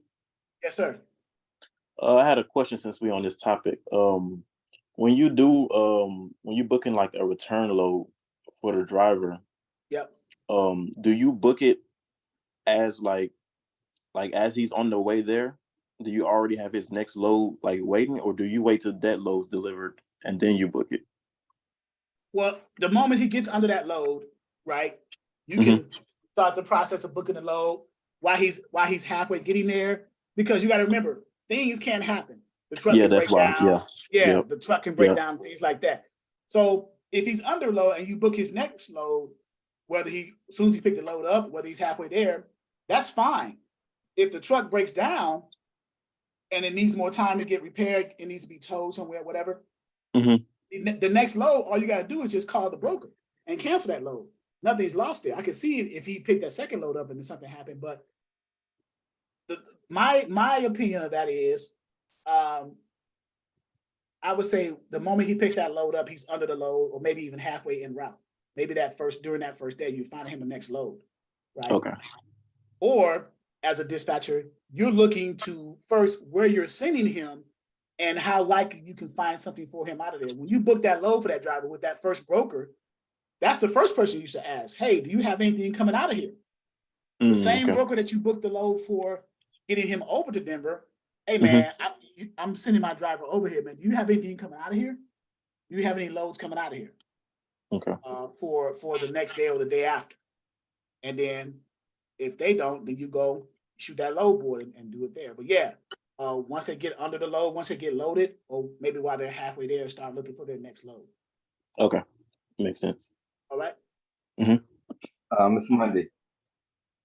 Yes. Who's that, Brian? Can you give us some insight on Friday loads versus Monday? Because whenever I was studying the load board, one of them, just kind of get a feel for just little nuances in the load board. It seems like Friday loads they're rush loads. They're rush load. Everybody trying to get their loads out for the weekend. It's real rush. Hurry up, rush. Monday loads are everybody's coming back from the weekend sluggish, and everybody's slow moving around. They're planning their week, of course, but they're not moving as frequently as they do on Friday. They're trying to meet a certain deadline on Friday, get them out for the weekend, so those brokers can go home and take a break. Now you have some brokers who work over the weekend, either through email or phone, and not through the load board. So there's still a possibility of moving loads over the weekend, but Friday versus Monday is a case of rush versus not rush, right? It's the end of the week. They're trying to meet their quotas. You know, brokers if they have certain customers, they have a certain amount of loads or shipments that they call them that they have to move by a certain time to meet that certain quota, right? And they get them out on Friday, and then Monday they're coming in for the beginning of the week. They're starting their work week off, coming in, getting their coffee, load planning, which carriers in my network I'm going to call, which loads I'm going to post because I can't get a hold of carriers. That's the beginning of the week Monday, so it's not as it's not of an emergency type as it would be on a Friday. Okay, that's the dynamic of a broker, right? That's the broker's plan. You know, they're constantly calling shippers, trying to add to their shippers list, constantly calling carriers, trying to add to their carrier base because they want their network of carriers and shippers to be a balance. You want to have enough carriers to support the amount of shipments you get from the shippers, right? But to your question, Friday and Monday, it's like oil and water, you know, rush versus not rush. Fridays. It seems like that the Monday load, there was a lot of loads posted on Monday, and it seemed like Monday loads were posted Friday already, just to kind of, because how many carriers would go ahead and bite and lock themselves in over the weekend. Because I've heard drivers say you try to find a thin line between not taking a load too early and not too late. So that's just something that said in the load board, and I just kind of want you to clear that up. Is that the case with that Monday? Yes, that and the fact that some of those loads on Friday didn't make it out on Friday, and they had to wait till Monday. They couldn't get them covered. In other words, the brokers couldn't get those loads covered on Friday. In some cases, that's kind of weird because most carriers are looking for loads on. If they're a weekend carrier, they're trying to get home. It's ideal for them to find a load on Friday and carry them over the weekend with their hours of service and everything. They can make it to their destination by Monday. But some of those loads may not get covered on Friday, and the brokers have to repost those loads on Monday. So some brokers' loads and shipments, they have enough time to move with their shippers. Shippers may give them, hey, this is a load that needs to be moved in a week or a few days. So they can play with the time period, posting on Friday, that they'll make it on Friday, repost it on Monday, if it doesn't get covered on Friday. So. See, that's things that the average carrier is not going to know. So that's going to help us as dispatchers. Plus, they don't have time to study load boards like that, to pick up things like that, or come on classes like this and you know, and I'm glad you said that, because when a carrier asks you, what can you possibly do for me as a dispatcher? And that's an answer. Stuff like that. Right. You know, these little nuances and idiosyncrasies and dynamics that we're discussing, we can provide that understanding to the carrier, let them know that we understand that they have overhead, and we're negotiating with the broker for you, Mr. Carrier, with the understanding of your overhead. What expenses?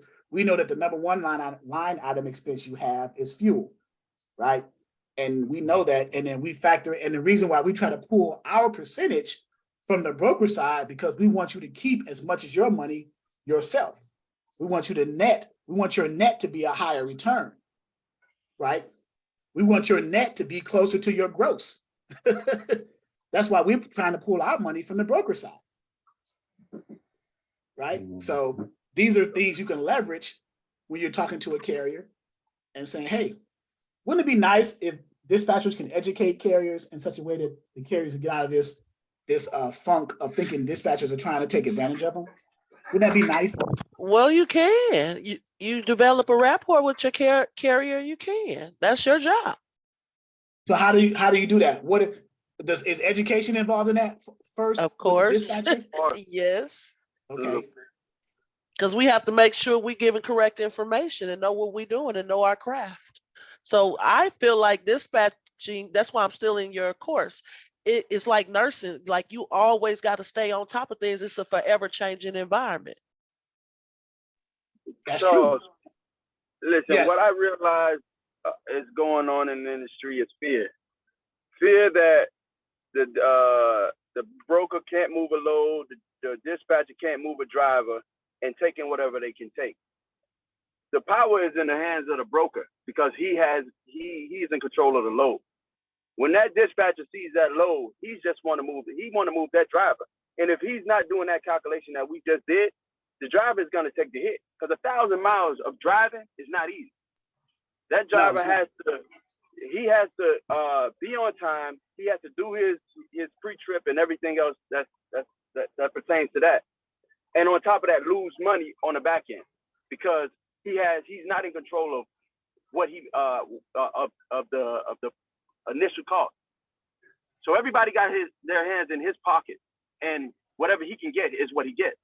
So if he gets a flat tire, guess what? He can't go back to Mr. Broker and say, hey, look, I caught a flat on the way there. If something happens to the engine where he has to repair it, guess what? It's coming out of his pocket, and he's taking a loss on the load on top of that.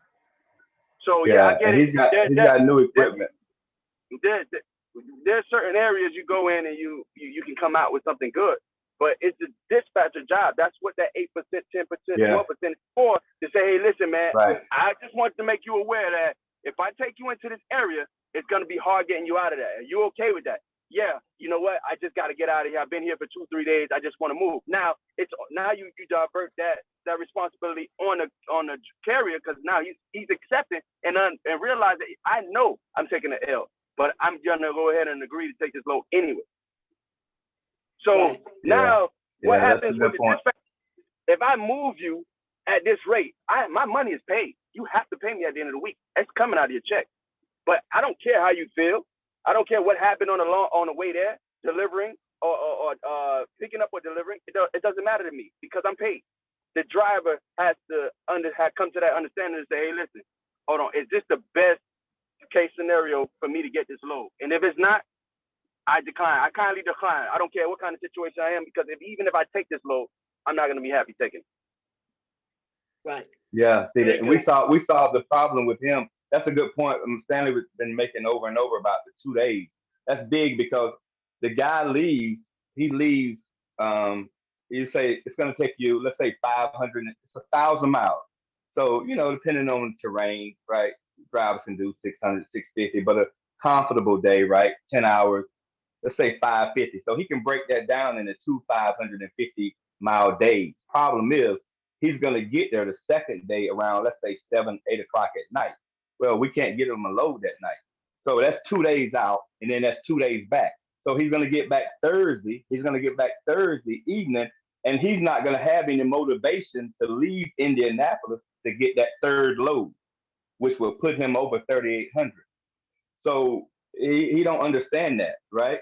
So you look at his situation, and his situation is going to be different. And we got to say, how can we get him a third load? You know, how can we keep him from? How can we, you know, set him up to where maybe he can arrive in a city at 1 p.m. 1 p.m. right, 1 p.m. and we can still get him another load, and he can start and run another 180 miles on that load, and then ultimately he'll end up towards 3 or 4 loads, right? So, but he's not going to understand that. We got to understand that for them. And as long as he's doing that, he'll never make more than 3,800 unless the rates change. Sorry. Protecting the driver, because that is your asset for a dispatcher. Because when that driver is worn out, he's gonna quit. And now you gotta find you another driver to cover. My thing is, if you see, hey, look, this doesn't look too good, how about we run these short runs in the meantime until things get better, will be a short-term option. Because now he gets to get to a six. Let's say he has to run 200 miles and make $900 on the run, on a 200-mile run. He saves money in his pocket. Why? Because he spends less in fuel, and he doesn't have to pay the dispatcher as much. But it's feasible for him because he has enough in the tank to keep going. So let's say tomorrow is a better day. You say, hey, look, I found one. It's a good one. It's just paying $3 and whatever change on the run. Let's take this one. So you preserve your driver in the meantime when you can't find nothing good, and you give him, when you find something good, you let him go, and he's gonna be pleased with those loads. Mm-hmm. Yeah. Exactly. This is great. This is great. Let me open the floor. But for drivers, but for dispatchers, I get it. The more money on a $2,600 dollar rate, how much money do you make? It's more money in your pocket. But it's bad for the driver if you don't calculate and give him the best miles rate per tip per mile on that run. But for the driver, he doesn't see that. He sees the 2,600, but doesn't realize that out of that he only get it for those 2 days. He may just make 600, if not less than that, if he doesn't come into any circumstances along the way. And that's a bad deal. It's a bad load to begin with. So as dispatchers, we have to I believe we have to capture that, explain to the driver, and let him make that decision. Right. Because that decision is left up to them. If they say, hey, look, I can do it, don't worry about it, I understand it, but let me get to this city. Maybe they want to go home, or maybe they have, maybe they just want to get there because they're familiar with some shippers over there that give good rates, then let it go. Okay, you can have it. Right. So that's where you as dispatchers have to be educated enough to be able to explain that to the drivers, for them to understand that going to that area would not be beneficial financially for them, and going to this area will be, you know. So any other question? I want to open up some questions because it's getting to the point where we're about to get off here. But any other questions? This was good, actually, because we got some real world experience with Brian and his driver, what he's literally going through right now. So, and it's good to hear. So, question in the chat. Somebody had a question in the chat. Can you retype it in? Because I may have to scroll up to it. I know that we concentrate primarily on the 3 major equipment types, but can you give any insights on power onlys as far as lanes, loadouts, direct shipments? The owner operator is based in North Carolina. Okay, is that your question, LaDonna? Ms. Clark? Oh, hours of service. Okay. She wants to know about hours of service too. So, but power onlys, so for power onlys, let's do that real quick. And let's go to power only module 1. For those who see what the equipment types are.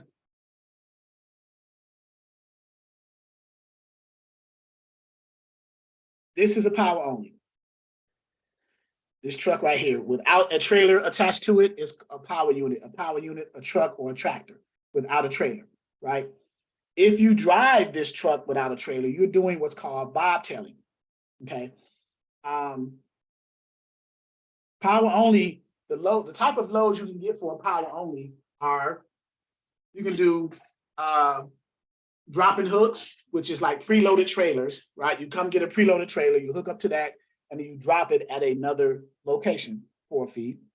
You can do what's called load outs, which you take an empty trailer and you can load it out for an extended period of time, right? A load out trailer, like 7 to 10 days or a week.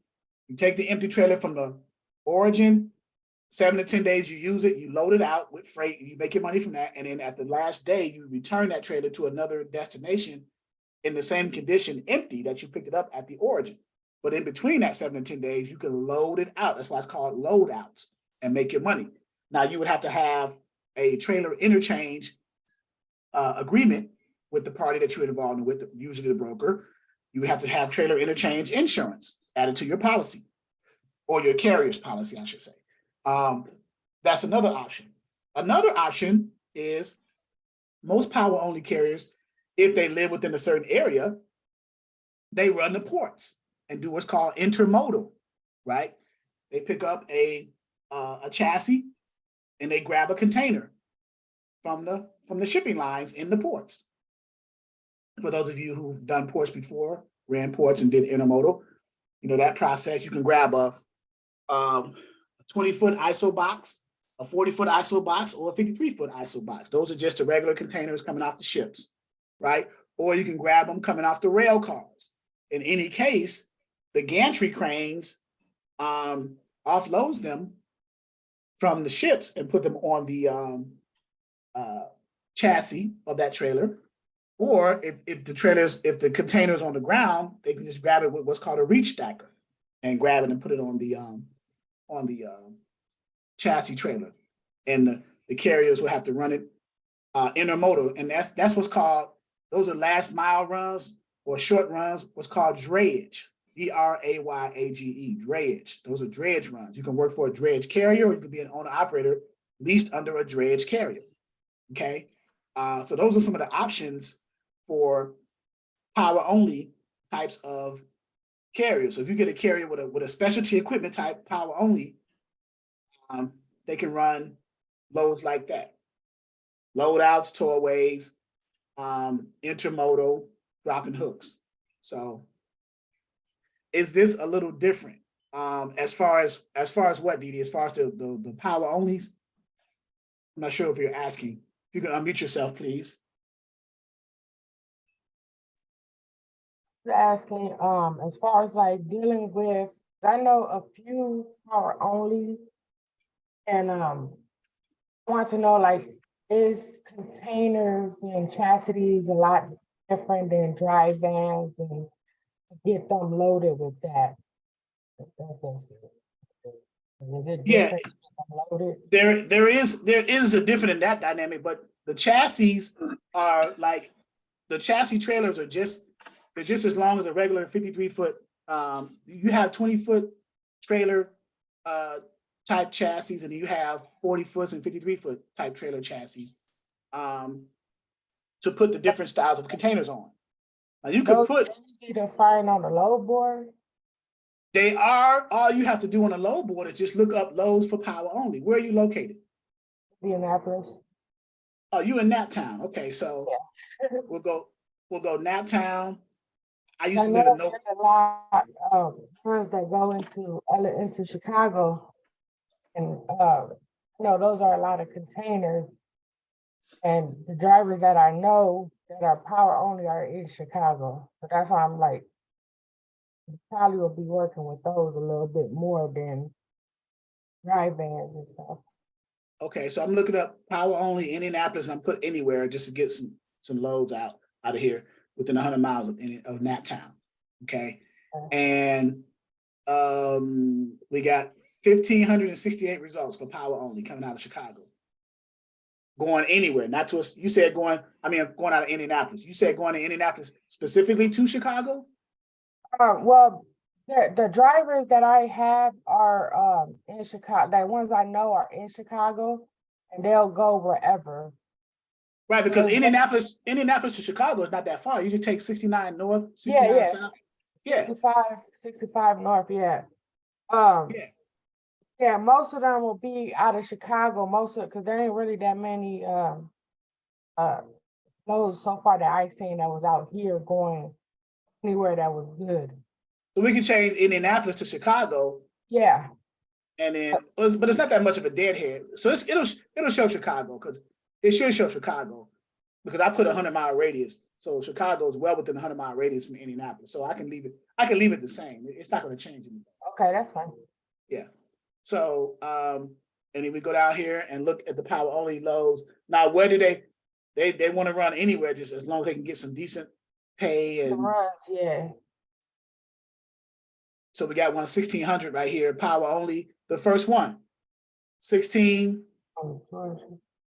It's going to, it's a full truckload, power only, Indianapolis, 590 miles to Athens, Georgia. So it's 39,000 pounds. It's paying $16.25.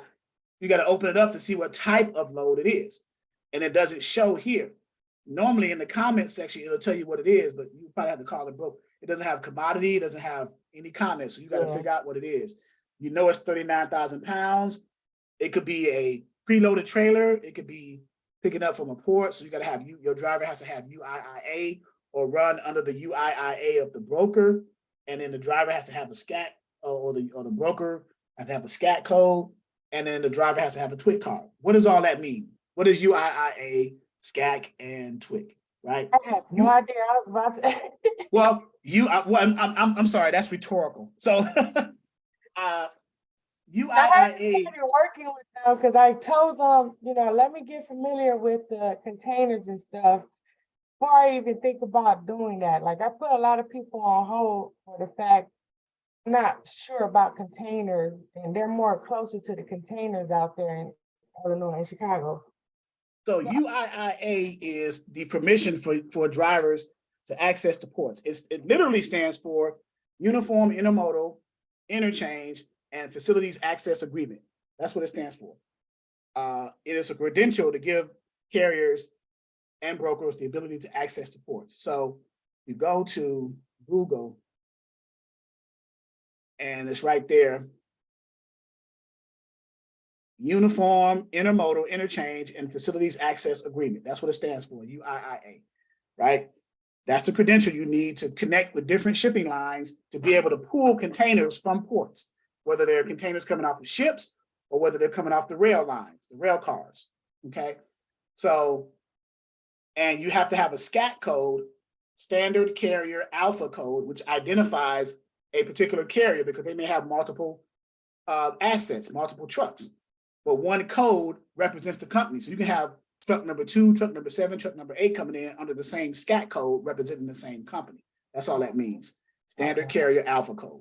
And then your driver has to have a Transportation Worker Identification Credential, TWIC card. Okay, that's what that means. Right, they have to have TWIC to be able to access the port. Okay, so they need to have that. So Transportation Worker Identification Credential, that's a TWIC card. They have to get that through TSA, okay, which is the Transportation Security Administration. Not a problem, it's an easy process, okay? So it's UIIA. You just gotta select all the equipment providers, the application, that's not a problem either. We have a specialist that's good at that, Kira, so, okay. Yeah, I'll ask questions as time goes on when I get with them. Yeah. If you get drivers and they're under a dispatcher agreement with you, make sure that they have at least the driver has a TWIC card, and that the company that they're driving for, either their company or they're leased under somebody, has SCAC, a SCAC code. Okay, standard carrier. It's an alphanumeric code that represents the company for them, a standard carrier alpha code. Okay, it's alphanumeric. So Charles, I'm sorry. Go ahead. Just LaDonna, do they need just the TWIC card, or do they have to have the UIA? The UIIA is needed for them to, the TWIC card gets you access to the ports. The UIIA gives you the ability to go in there and pull containers for shipping lines or equipment providers, different equipment providers like Maersk, OOCL, Hapag-Lloyd, these different shipping lines. So let's do this, show you what I mean by that. Google's going to be your top 10 shipping companies. So, and it should have given a list, but I got one here. Hapag-Lloyd is one of them. Oh, here we go right here. The top 10, not in any uncertain order. I have a list in my back office. So Costco, Hapag-Lloyd, Evergreen, ONE, which is Ocean Network Express, Zim, Yami, CMA, CGM. We have that here in Norfolk. They have a corporate headquarters here. One of the biggest ones is Maersk, right? And most of these are like CMA, CGM, that's China. And here's Yang Ming, that's Japan. So most of them are overseas. The large shipping manufacturers, where all the goods that come from overseas, they're coming from the Far East. They're being produced at a cheaper cost over there and then shipped to the United States and sold at retail prices so they can make a profit. Welcome to logistics, guys. So by the driver go ahead. I'm sorry. By him being in North Carolina and he has a TWIC card, he doesn't have the other one. He hasn't said anything about that one. So would it be good for us to try to like move in that direction, like towards like Virginia areas by being in North Carolina, or should we try to go? Well, where is he at in North Carolina? Like Elizabeth City? Is he? He's in High Point. Oh, okay, that's not far. High Point, about an hour and a half, 2 hours. Yeah. He can either do that, or he doesn't necessarily have to focus on the ports. He can use his power only for other things too, like preloaded trailers, which is like, or empty trailers, loadouts and tollways. Well, I've been running him like with utility trailers, the empty trailers from Glade Spring and Atkins, Virginia. Okay. But that seems like it's drying out now. So I'm trying to find something else that I can like put him on so he could still keep running. I'm not really familiar with the loadouts, and neither is he. So I was basically trying to figure out what exactly would be my role if he wanted to start doing the loadouts as well. You would still get a dispatching percentage for getting those loads with a broker booked. It'd be the same process as a regular load. It's just a loadout. It's an empty trailer that you get. A broker gets an empty trailer. Let's say a broker has a shipper who has one main office and a satellite office somewhere else, like Norfolk and Atlanta, or Norfolk and Charlotte. So they need an empty trailer taken from Norfolk to Charlotte. They'll say, okay, take this empty trailer from Norfolk to Charlotte. You got a week to do that. And in between, you could put your own loads in there and make your own money. But by the time that week ends, we need that trailer empty in Charlotte, the same way you picked it up in Norfolk. That's a load out. When you load out the trailer, you put loads in it, load it out, make your money. And then once you get it delivered to Charlotte, it should be empty and clean as the same condition it was when you picked it up. So basically he can use like his same COI credentials, and if he has like the trailer interchange and all that. Correct, everything. It's the same exact thing. What you're doing is just adding, you keep your liability and cargo, but you're adding because you're using someone else's trailer. So you have to have a trailer interchange agreement and trailer interchange coverage to cover physical damage and vandalism and stuff like that while that trailer is in your possession. Okay. Okay. Shayara, got your hand raised. Sorry. Hello. Hello. Yes, ma'am. Hi. I had a few questions, but I know it's at the end, so I'll just go with the top two. That's actually like one. So my question was for the people who are dispatching, how much are they grossing the trucks they dispatch for? Because I was just wondering, like, I used to see a lot of times where dispatchers would say, oh, we can make you 8,000 to 10,000, but I know like the market is different. So like, is that like a selling point that you still have, or? Well, nowadays, honestly, no, but depends on how many loads you find for them and how long.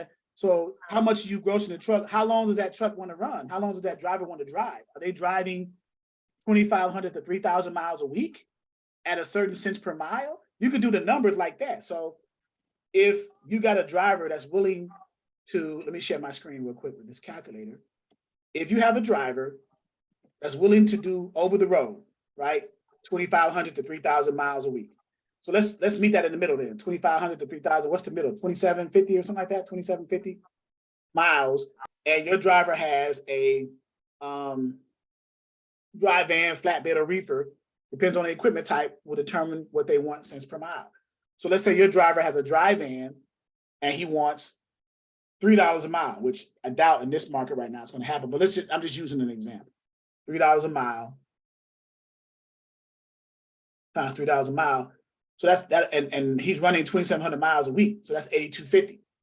But so now to get $3 a mile, you have to, as a dispatcher in that week, you have to average them $3 a mile. Now, some mileages, some loads you may get for more than $3. Some of it you may get for less than $3 in that week. But on average, if you average $3 a mile, then that's what you'll get if that driver drives that number of miles, 2,750. Okay, so let's say that the driver said, like you said, he want to make $3 a mile.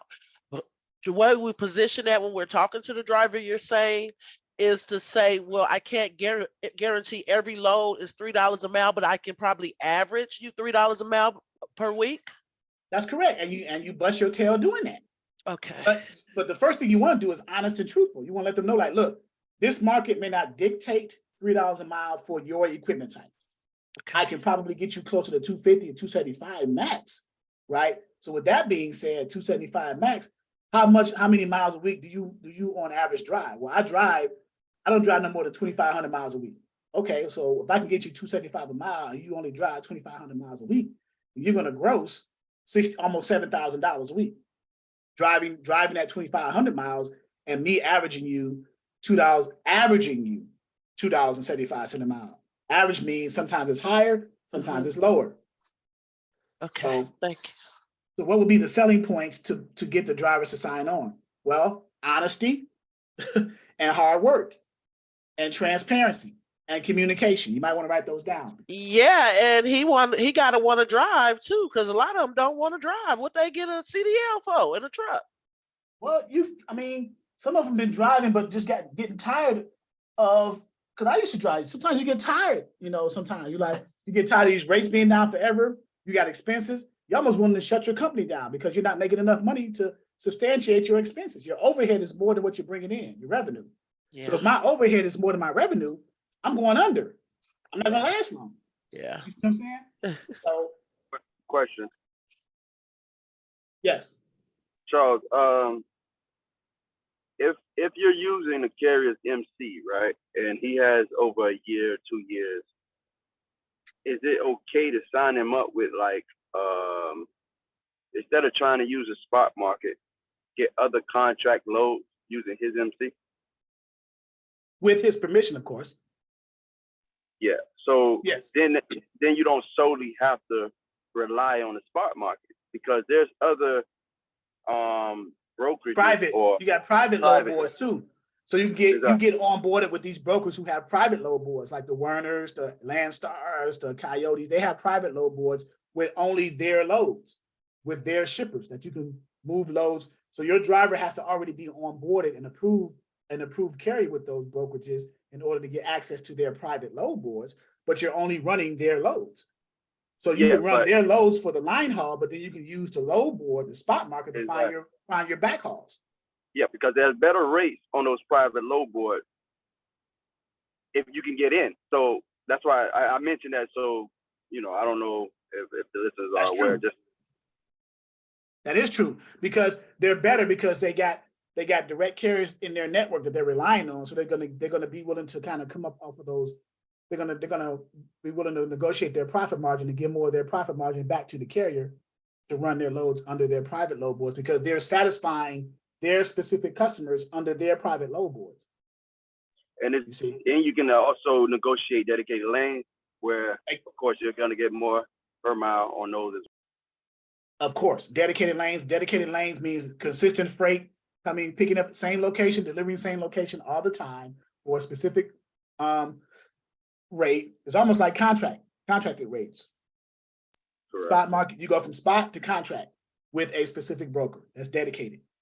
Again, like I mentioned earlier, the load boards are really rejected loads that carriers don't want to take. So a way around that I would see is if the carrier that you're dispatching for, if you can use their MC, if they have enough time on their MC, you find these private carrier brokers, and you work with them in the meantime if they have anything good on there, and then that way you could keep your driver happy. Right, and that's a great point. But what do you do when you are a brand new dispatcher and you know none of that?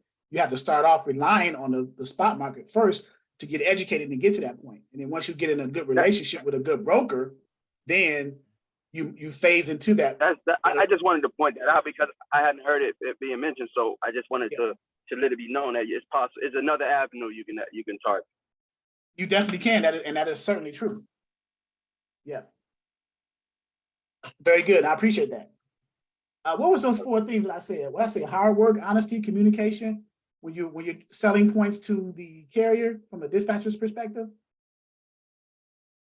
Well, you have to go back and catch the recording because I got selective amnesia apparently. And you said transparency. Transparency. Look, I got some students who. we listening. We listening. I didn't hear that part. Sorry.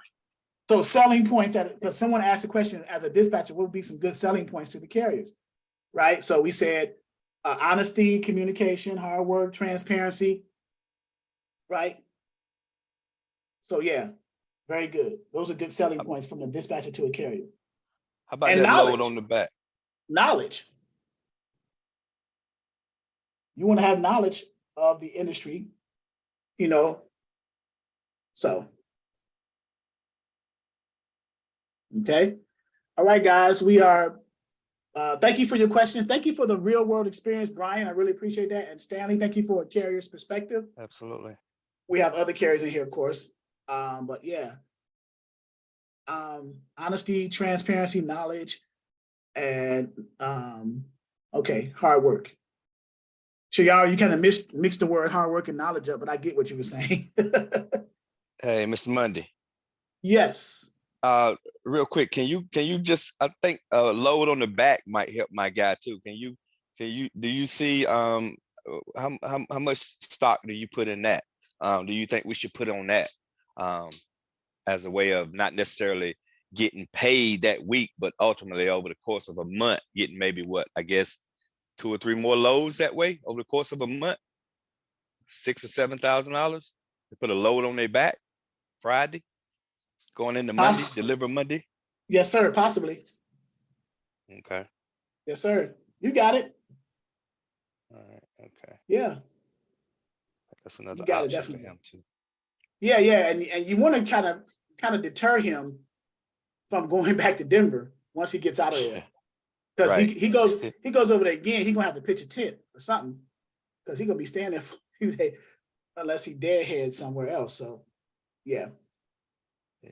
But all right, guys, I appreciate your time and all of you guys who are listening on YouTube or will be listening on YouTube because this one's going up there as well. We're sharing it with the YouTube and the Instagram group so that others can benefit from it and as a way to consider coming into our training.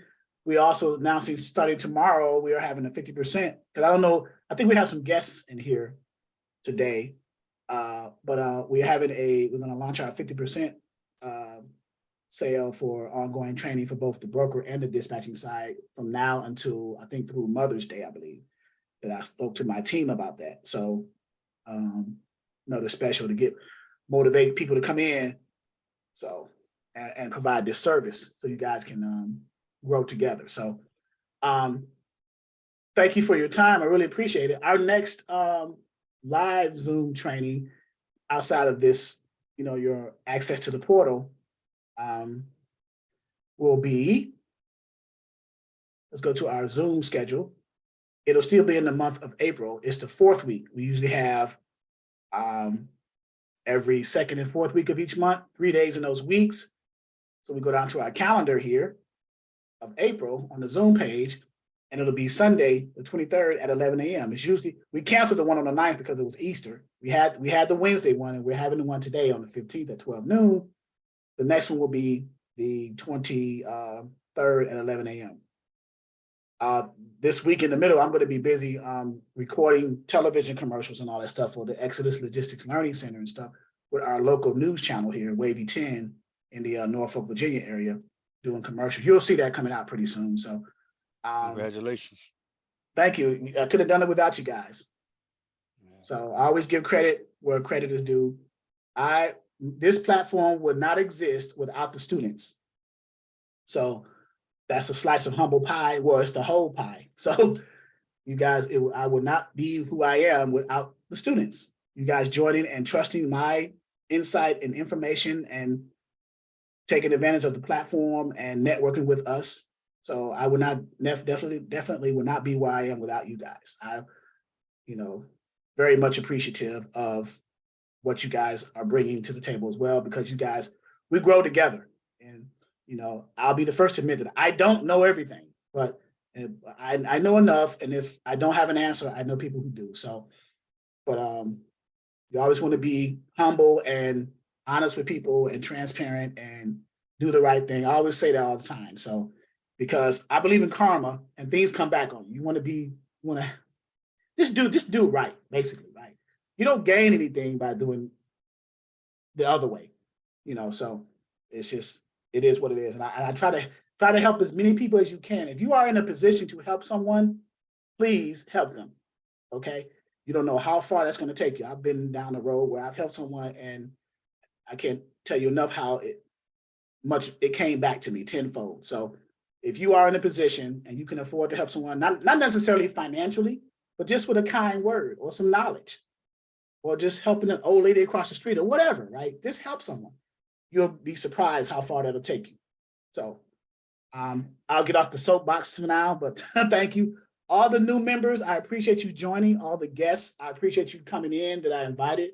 I invited the gentleman that I was on the phone with earlier before the training. Hopefully he showed up, I believe. You'll be able to take advantage of the 50% off sale from now to Mother's Day, starting tomorrow. Okay. All right, guys, be safe, enjoy your weekend, and be careful out here because they doing a lot of craziness stuff out here, man. Kids are killing kids in elementary school, shooting people. There's just a lot of craziness, dumbness going on out here in this society right now. So be safe. That's right. Love your family. Do the right thing. Great week, everybody. Yep. Have a great weekend. I'll talk to you guys later. And reach me anytime, any questions. See you, Mr. Charles. Bye-bye. All righty.